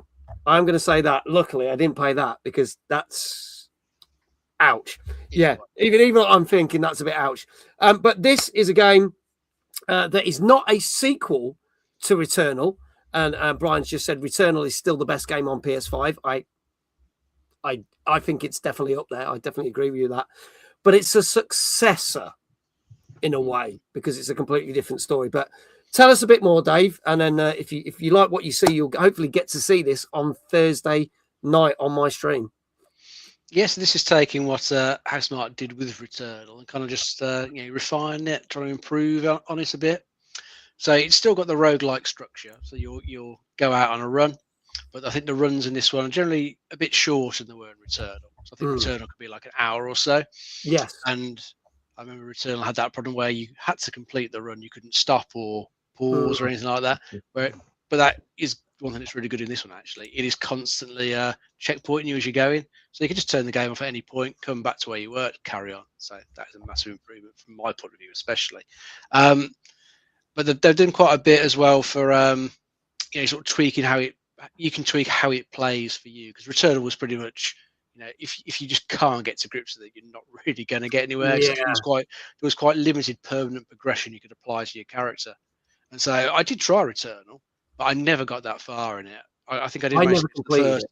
Yeah. I got to the first boss once, died, couldn't get back, and subsequent couple of runs and other stuff came out and moved on. But this one so far, I'm getting further. I've done the first boss, got to the second one, trying to deal with that one. But they've made it a bit more accessible by having much more permanent progression. So even if you die in a run, your character comes back with some currency left over from the run, which you then use on the skill tree to like boost your character up. So you're always going to be coming back stronger, as the tagline is of the game. So you improve your character, go back out with better stats, see what you do, see if you can do better. And there's also other bits to tweak it as well, where you can sort of tweak how much damage you're doing to the enemies. They've got it on like a bit of a scale. So there's like this scale that's got positive buffs and then negative debuffs as well. And you've got to kind of balance it out. So whilst I've like boosted up the damage I do for the against the enemies, that would push me off a scale that would actually let me start a run. So I have to pick something from the negative side to balance it back out again. So I've had to like turn off the chance for a particular item type to appear. So I'm kind of missing out on that. But the guns are just doing shitloads of damage to the enemies, so I'm blasting through the second level. But I don't have to turn some of that stuff off and tweak it a little bit. But there's quite a lot there that you can do to tweak. So you can make it easier. If you wanted to make it a bit more harder, a bit more like Returnal, you can do, because you can make things like you can turn off the second chance ability, because quite early on you can lock the ability for a second chance when you die. So if you want to knock that off, make it a bit more like Returnal, then you can do. So it's got a bit more there for people who didn't get on with Returnal like myself. So I'm enjoying that.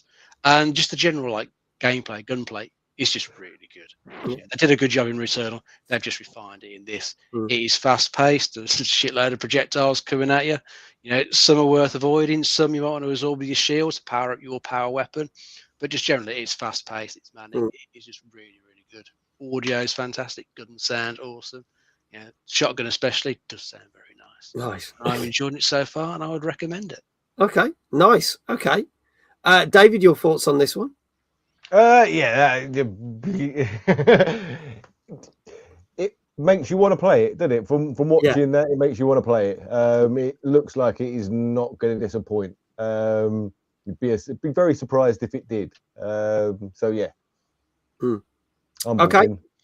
Yeah, I like Returnal, so I like this. I know some people said, I know someone else that reviewed it was like, I couldn't get on with Saros, which I think it's one of those things. He's going to be a little bit like Marmite. You're going to love it, hate it, but it's interesting that Dave wasn't as keen on Returnal, but he's loving this. So that's a good thing. So maybe people should give this more of a go.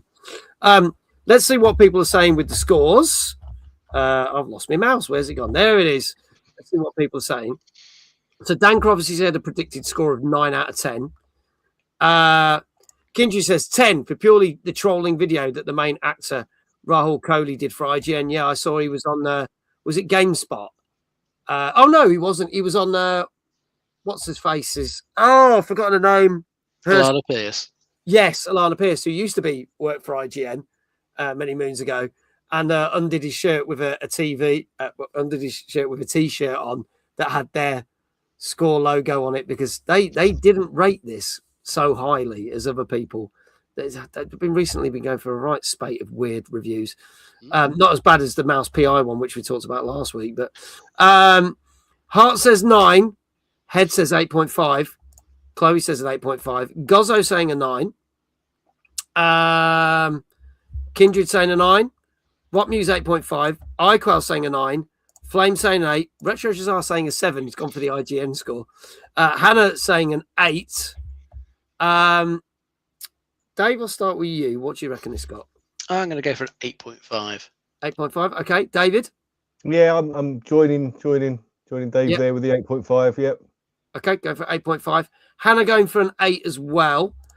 Any more, folks? This is Saros, which came out last Thursday on PS5, and it's about, what was it, 70, 80 quid? Something like that. £70.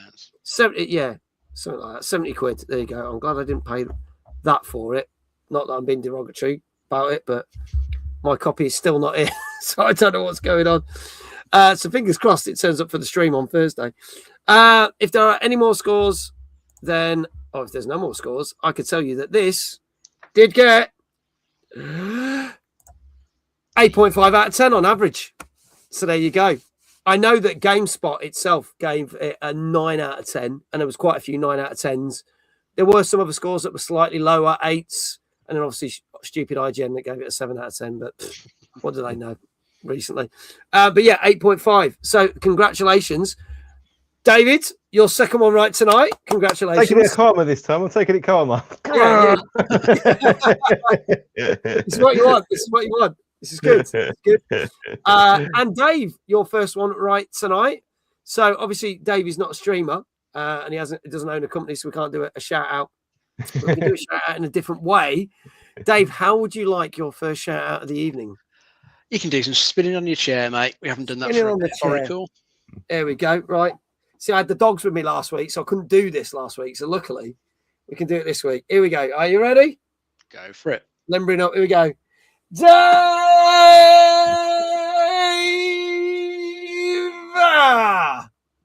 Very nice. There you go. There you go.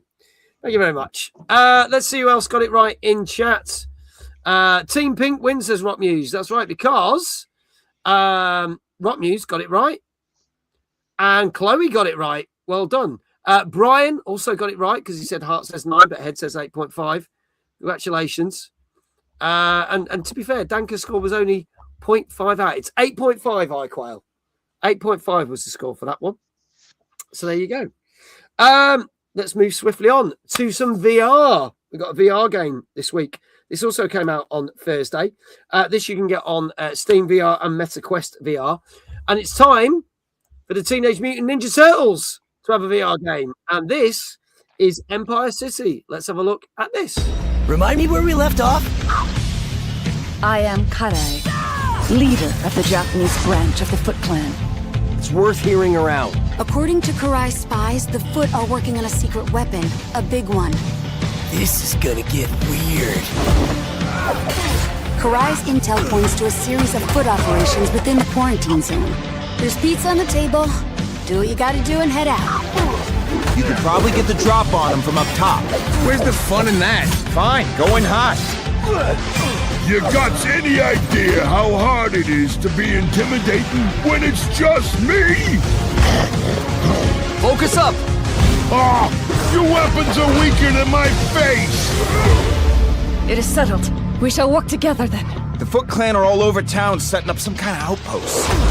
Guess Mishmash is afraid of us coming for him. You ready to die? No! Your decisions will have rippling effects, especially in the minds of others. Karai is weak and has made the Foot Clan weak. Turtles, give me the fuse that crackles ahead into the dark. For once in your life, be useful to your clan! No! Defend yourselves!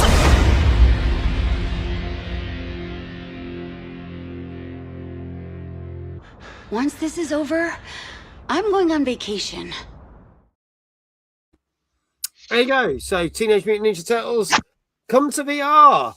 Dave, tell us more about this one, because obviously we had the success of the Deadpool VR game recently. So does this follow in its wake? Yeah, from what I've read, I think this is meant to be an all right game. You get to embody your favourite turtle, and it is for I think 1 to 4 players, so you can get some mates in, all pick your favourite turtle, play around with their weapons and take on the Foot Clan. So I think in this particular game, you've already killed Shredder, so there's like a sort of vacuum of power that's been sort of left open. The Foot Clan is like trying to tighten its grip on New York City. Apparently, it's up to you to take them out. And I think the way this sort of flows, I think you've got a bit of city to explore. Various like Foot Clan checkpoints to take out, and then other missions that you have to do, in there as well. I think combat-wise though, it's not the sort of VR game where you got to be particularly skillful with the weapons. Right, you can just shake the controllers around apparently. With no particular skill, and you'll still win pretty easily. But I think it looks quite cool that you can be a turtle. You can you get to hang out in there as well, mess around, eat pizza, dunk basketballs, just do other stuff like that in between levels. It looks quite cool. So I think if you could get some friends together in VR, you could probably have a good bit of fun with this one. Looks like it should be. Yeah, because it's not often you get games like that where you can have friends in VR. I say the Deadpool thing was a solo thing. The Batman one was the solo one. So I like that idea. Who do you think it will appeal to? Says Rock Muse. Probably fans of Turtles, because Turtles is still a thing. It's still a cartoon's going, even though it's been going since the 90s. They keep revamping it and doing it. So I think people from all ages who like Turtles. Yeah, I'm still a fan of it from the 90s, the original animated series and the original couple of movies. I haven't really paid much attention to it in recent years after that. No. They keep reinventing the look and style of them. Yeah, it's Turtles fans from across generations. Let's have a look. Prices wise, on Steam VR, it's normally 20 quid, but it's down to 16 quid at the moment. And on MetaQuest, it's 20 quid as well. So you can get it cheaper on Steam VR at the moment. 20 quid is not too bad. David, your thoughts on becoming a Teenage Mutant Ninja Turtle? It's a tough one. It is well, the VR world is not one that I've embarked on. So it looked like it. Yeah, like you say, if you're into the turtle world, it looks like it's going to be fun. If you're not, I don't know where it sits in that sphere. So it's a bit of a tough one for me to call on. Yeah. Okay. All right.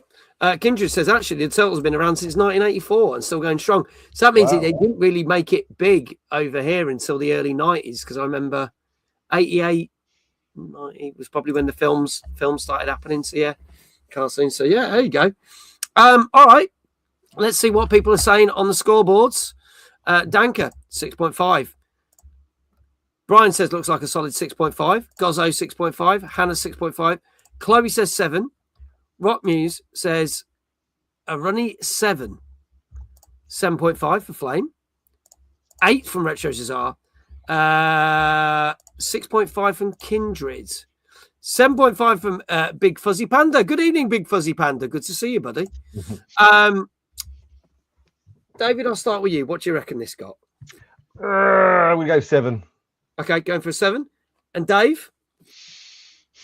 I'm going to try 6.5.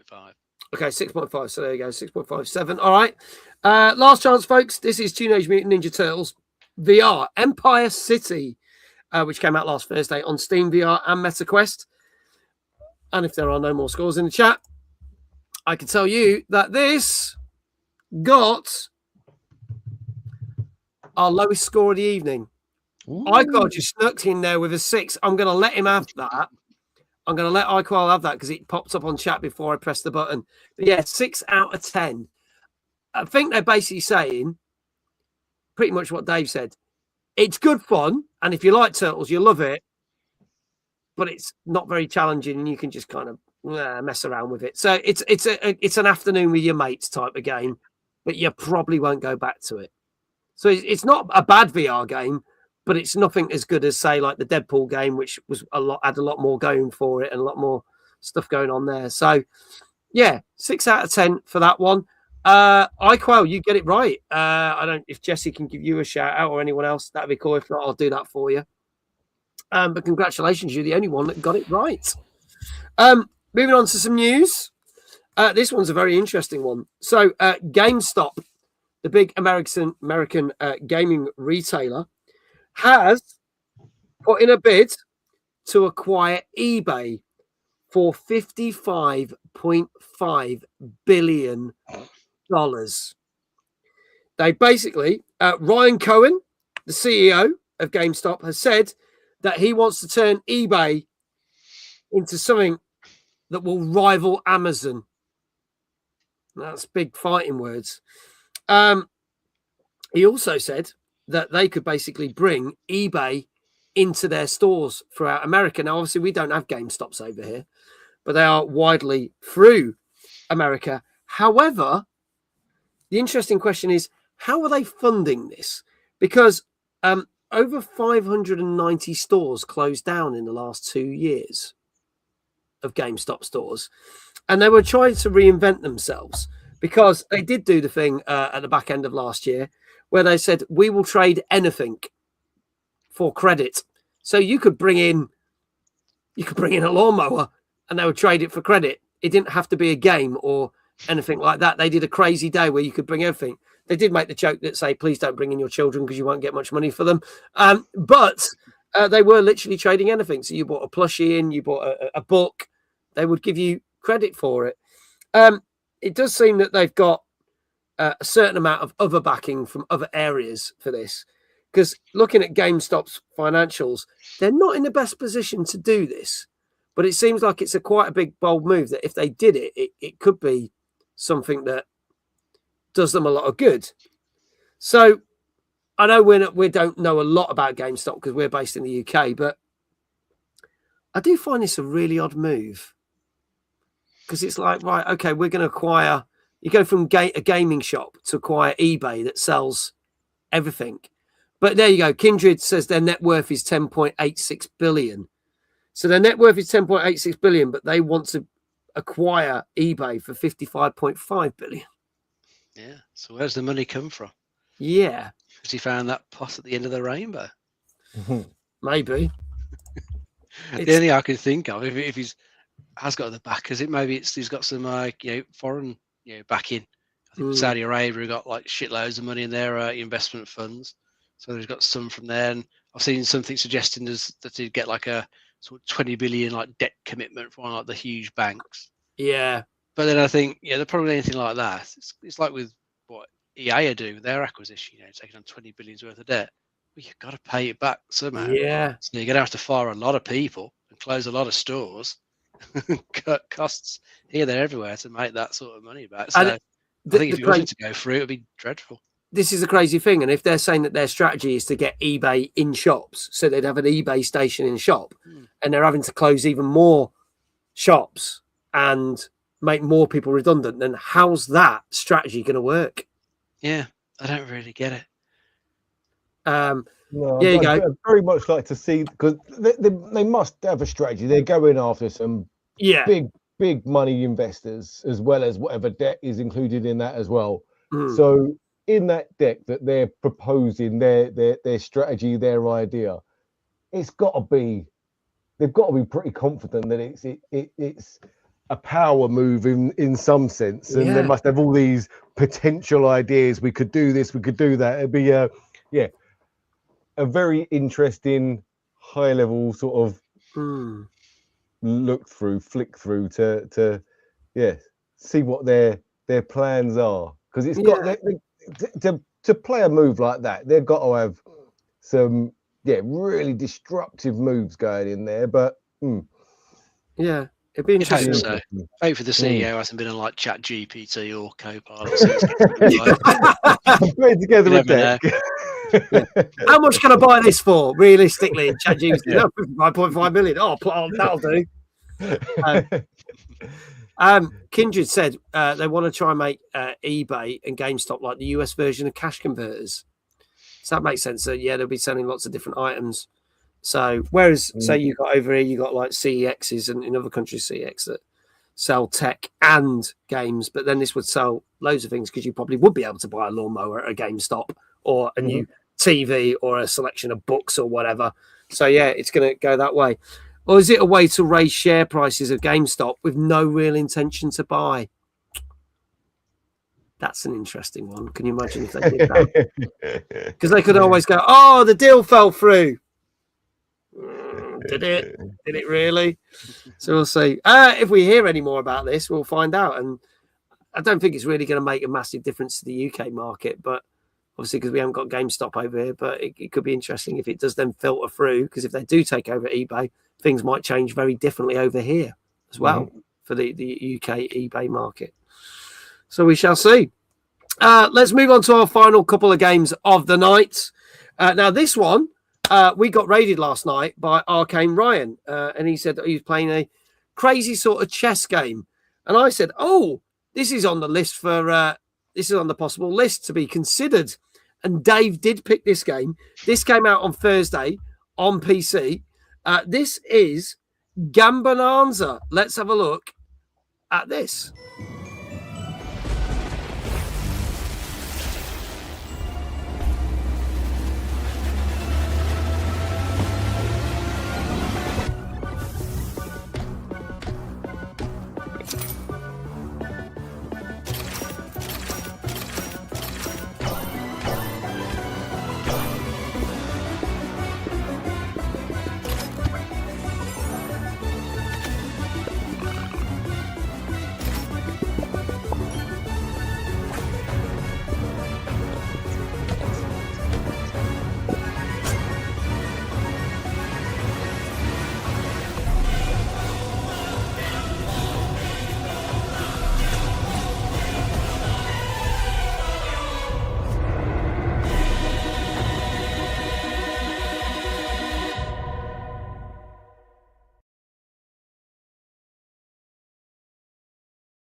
There you go. So people are calling this the Balatro of the chess world.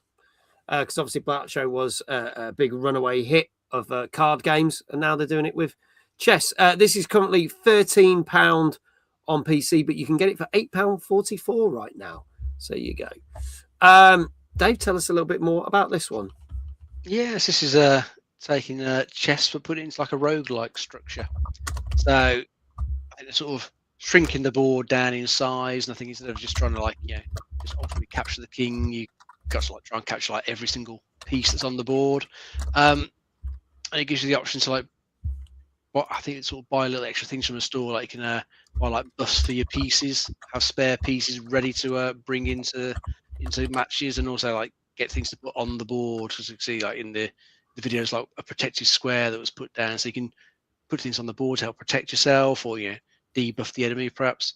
It looks like a sort of interesting twist on the classic chess.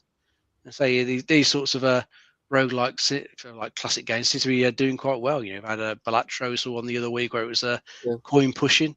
It was a roguelike twist. So this looks like it could be quite a cool little game, and the sort of thing you could end up spending quite a number of hours playing, I reckon, if it really sort of gets its hooks into you. Yeah. No, I too actually like the look of this, and I know that Ryan, who raided us last night, was saying this was really, really good and very addictive and great fun. David, so a roguelike chess game. Who would have thought it? That was one of the questions I was going to ask. It illustrated what looked like real money. So it's not like a gambling thing. It is just buying microtransactions in the game that allow you to perform in different ways. Then I'm gathering. Yeah. So no real money changes hands on this. Yeah. It sort of looked a bit like a phone thing, but I'm gathering it is more of a computer based more game. of a PC. I'm sure you could turn it on and, like you say, lose a lot of time just playing. All right, let's see what people are saying. Get your scores in the chat right now. We've got an 8 from Chloe. We've got a 7 from Brian. And Racoin was the roguelike coin pusher, which we talked about a couple of weeks on the show. Yeah, because it had the raccoons in it. That's it, Racoin. Rock Muse, an 8. And I do agree, Rock Muse, the king things does look like a butt. The chess pieces. I agree with that. As soon as I saw it, I agree with that. Hannah says 7.5. Flame saying an 8. Danka saying a 6.5. Retro Jazar saying an 8. Gozzo saying a 6.5. Dave, we'll start with you. I'll try a 7. Going for a 7. Iquel also saying a 7. David? 7.5. 7.5. Okay. Kindred going for an 8. There you go. Any more for any more? This is Gabonanza, which came out last Thursday on PC. And is literally, currently £8.44, but normally 13 quid. If there are no more guesses in the chat, I can tell you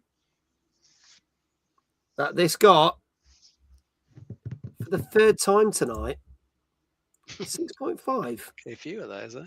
We've had it's been a really odd night. We seem to be getting some really high scores and some really low scores this week, which is really, really bizarre. So, 6.5. I don't know why. Maybe not everyone's loving this as much as Balatro, because Balatro, I remember when we announced the score for Balatro on this channel, it was 9 out of 10, and everyone in the chat told us to fuck off. Because they were no, and then it went on to be one of the big games of the year, and then everyone believed us. I find this a bit odd. So 6.5, which is disappointing. Maybe some people really don't get the chess idea. Maybe that's true, Rock Muse. Maybe that's true. That could be the thing. So there you go. So it's only Gozzo and Danka who got that right. So there you go. So you give them a shout out. And moving swiftly on to another PC game, which came out on Friday. This is Soul Quest. This is our final game of this evening. Let's have a look at this.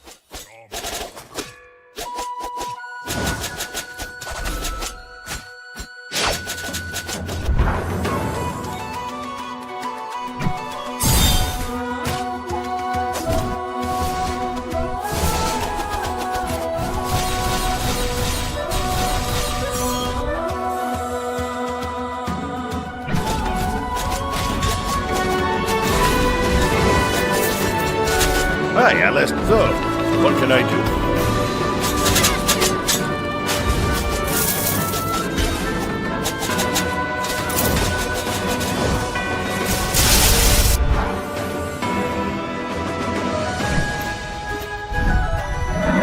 Oh, you must be kidding me!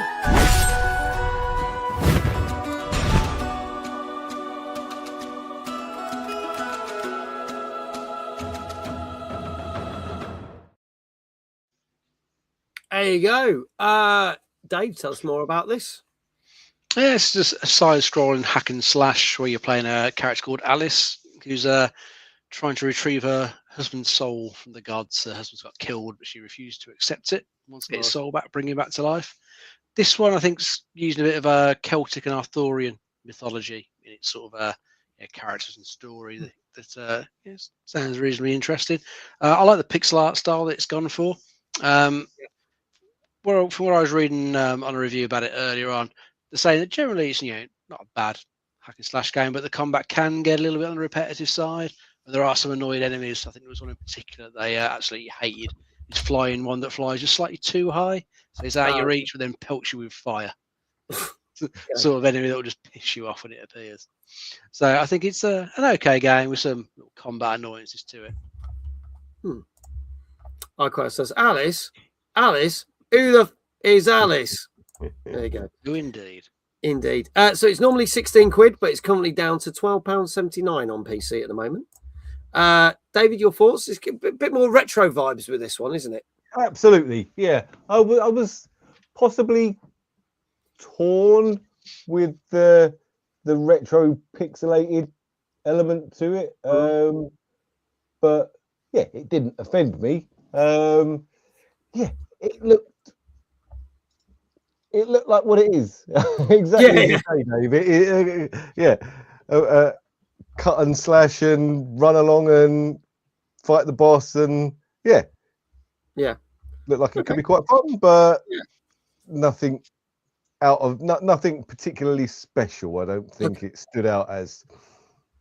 Okay. All right. Well, let's see what people are saying. Get your scores in the chat.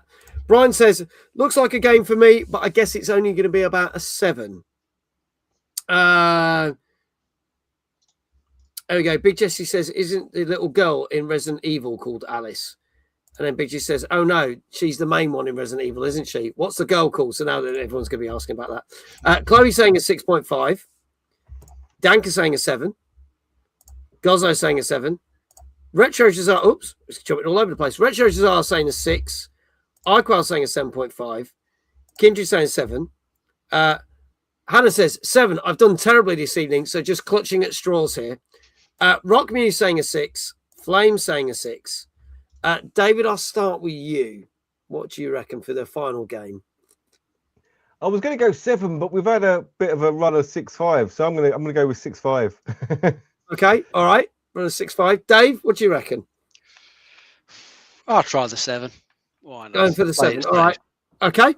All right. Folks, it's your last chance. This is Soul Quest, which came out on Friday on PC.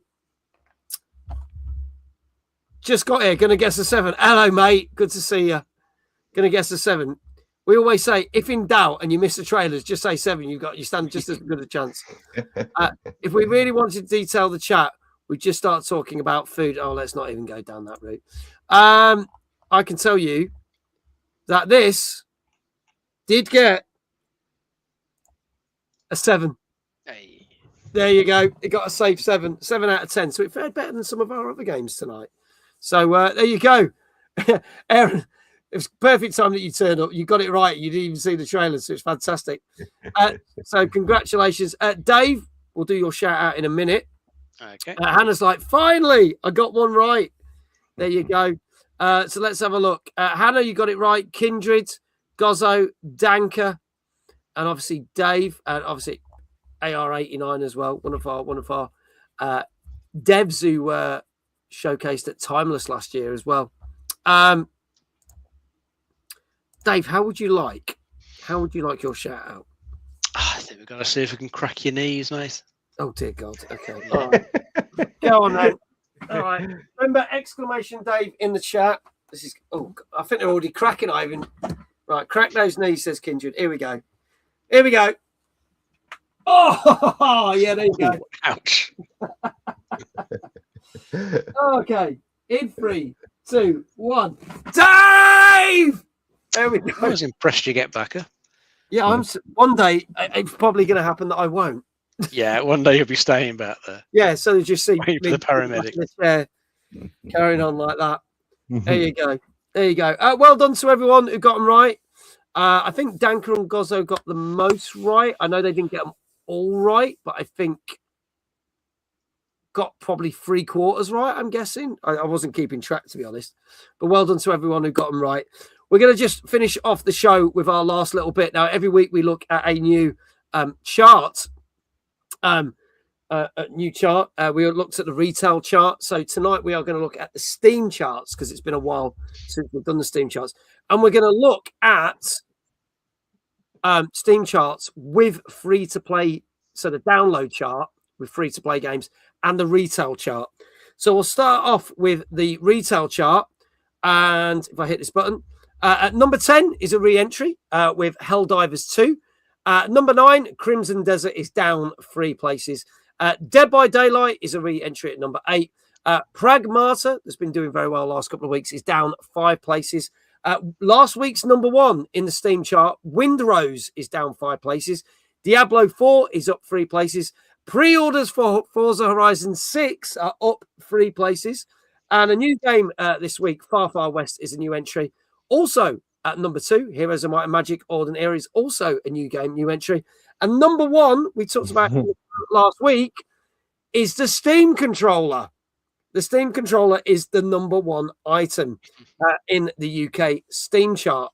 So there you go. So a couple of new games have entered the charts and a couple of re-entries. And obviously things like Pragmata, Crimson Desert, still doing very, very well. And Windrose, as I say, was last week's number 1. But when you look at it for the download chart, in comparison, at number 10, it's Apex Legends, which is a re-entry. Where the Winds Meet is number 9, which is a re-entry. 8, Windrose, again, is down 5 places, but wasn't number 1 in that chart. Diablo 4 is a re-entry at number 7. Again, Forza Horizon 6 pre-orders up 4 places on downloads. PUBG Battlegrounds is down 3 places. And at number 4, Far Far West, which is a new entry. 3, Heroes of Might and Magic Olden Era is a new entry. The Steam controller is number 2. And a non-mover is Counter-Strike 2, which has been pretty much stuck at the top of the Steam charts and download charts for a very, very long time. So a couple of different games there, but pretty much the same new entries that we're seeing. And Forza 6 pre-orders there as well. So there you go. That is the download chart for Steam. Any major thoughts on any of those guys or chat? Just quite nice to see the Steam controller's done so well. I mean, as has been pointed out in the chat, sold out in 30 minutes, I reckon. Yeah. I mean, I kind of forgot it was out today. Then I saw an article. I thought, that's a bugger. It's sold out. I wouldn't mind doing one of those. Maybe I'll get one later on because I do like the look of it. It's quite cool to use, playing the PC on the main TV or sit on the couch. They could be a better control than the Xbox one. Just PC gameplay. So I'll hopefully get one at some point. Cool controller. Yeah. Is this going to be another controller that you've got to adapt, David? From possibly. Yeah. Possibly. Well, we do fit the Steam Deck, so if they've got the same thumbstick, then fingers crossed. But yeah, we need to get our hands on one or get to know someone that can test it for us. But it's high on the chart of figuring out whether we need to do any adaptations at all. If anyone's in chat and has managed to get one, let us know. We'll hook you up with David, and maybe you can do a free test. Yeah, we'll just send you some kits to see if it works. Yeah, if it works, there you go. Yeah. All right, folks, that is it. That is the charts. That is our show. Thank you so much to everyone tonight. Our wonderful guest, David from Thumb Soldiers. Thank you so much. It's been a pleasure. It's been a pleasure as always. Great to have you back, my friend. Great to see you. No doubt I will see you at... Is there any particular shows you're next at that you're allowed to announce yet? Or is it nothing in... Nothing's in our calendar as yet for certain. It's just... We want to do everything, but it's always a struggle. So yeah, we play it by ear pretty much. Yeah. Let us know if there's any future shows that you're going to be at. We can always plug it, and then if people want to come and see you in person and try out the stuff as well, then we can make that happen. Superstar, thank you very much. That's all right. Don't forget, you can go purchase your kits and your bundles from soldiers.com, and if you use the code MAG15, you will get 15% off. And as I said, we'll speak to David and see if we can extend that for a couple of days. We'll figure it out. So if some of you don't want to buy right now but might want to buy in a couple of days, we'll get you a bit of a discount. So let's try that. That would be awesome. Thank you so much for being a wonderful guest, and great to have you back on the show. Thank you very much. Brilliant. As always, thank you to my co-host who knows most. I'm glad to have you back, Dave. Glad you got over the man flu. There you go. The wonderful Mr. Dave Jones. Always a pleasure. Awesome. Thank you to all our wonderful chat and all our mods who've been here tonight. Thank you to everyone who's been watching on YouTube and Twitch. I am back tomorrow. We are doing a community night of Double Fine's new game, Kiln. So you get to run around as pottery and basically break each other, and also design that. So we're going to be doing that, but also something very special, which I only found out an hour before we started this show. I am going to be sponsored by a game that hasn't even come out yet, which is the brand new game that's coming from Sega, Stranger Than Heaven. And they are doing a very special Xbox showcase at midnight tomorrow, our time, midnight. So we're going to do the Kiln stream from 8:30 on TikTok and Twitch. And then straight after that, I'm going to be doing a very sponsored watch along of the showcase from Xbox starting at midnight. So it's going to be a late one, folks. But if you want to watch it, there will be some stuff, because there are chances that I will be delivering some more content and other stuff for that game when it comes out, because we literally did a deal with them literally last week. And then they wrote to me at 8 o'clock this evening going, this is happening tomorrow. Do you want to do it? And I was like, holy shit. Yes. So it's going to be awesome. So we are sponsored by them. That game tomorrow night after the Kiln stream. Also, if you want to check out Saros, I'll be on at 8:30 as well, playing Saros on Thursday. We are going to do a raid. For those watching on YouTube, it will just stop. But let's see who we can raid over on the Purple app. Let's see who's on. Oh, God, there's a lot of people to pick from. Oh, my God, there's like 3 pages worth of people. Let's go. Oh my God. Let's go for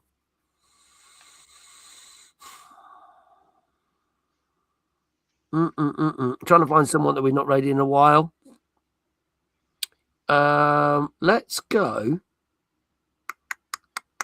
Tell you what, we're going to go for Lady Doll. We've not raided her in an absolute flipping fortune. And what's she playing? Let's see. She's playing the new World of Warcraft expansion. So let's go raid her. I'm sure she'll greatly appreciate it. So I'm going to hit that. Probably still be on American time, so that stream will be fine tomorrow. There we go. Well, I'm going to hit the button. That raid should start, and it'll go through after the end credits. I've hit. That is started. So there you go. I'll also drop that in the chat for everyone. And all that leaves for me to say is, folks, wherever you are in the world, have a great morning, a great afternoon, a great evening, and I shall see you back tomorrow at 8:30 for some Kiln, which is free on Game Pass, and a special sponsored segment from the brand new game, Stranger Than Heaven. From all of us, we're going to do that thing where we wave and then I'll press a button. Thank you very much. Good night. Take care. Bye.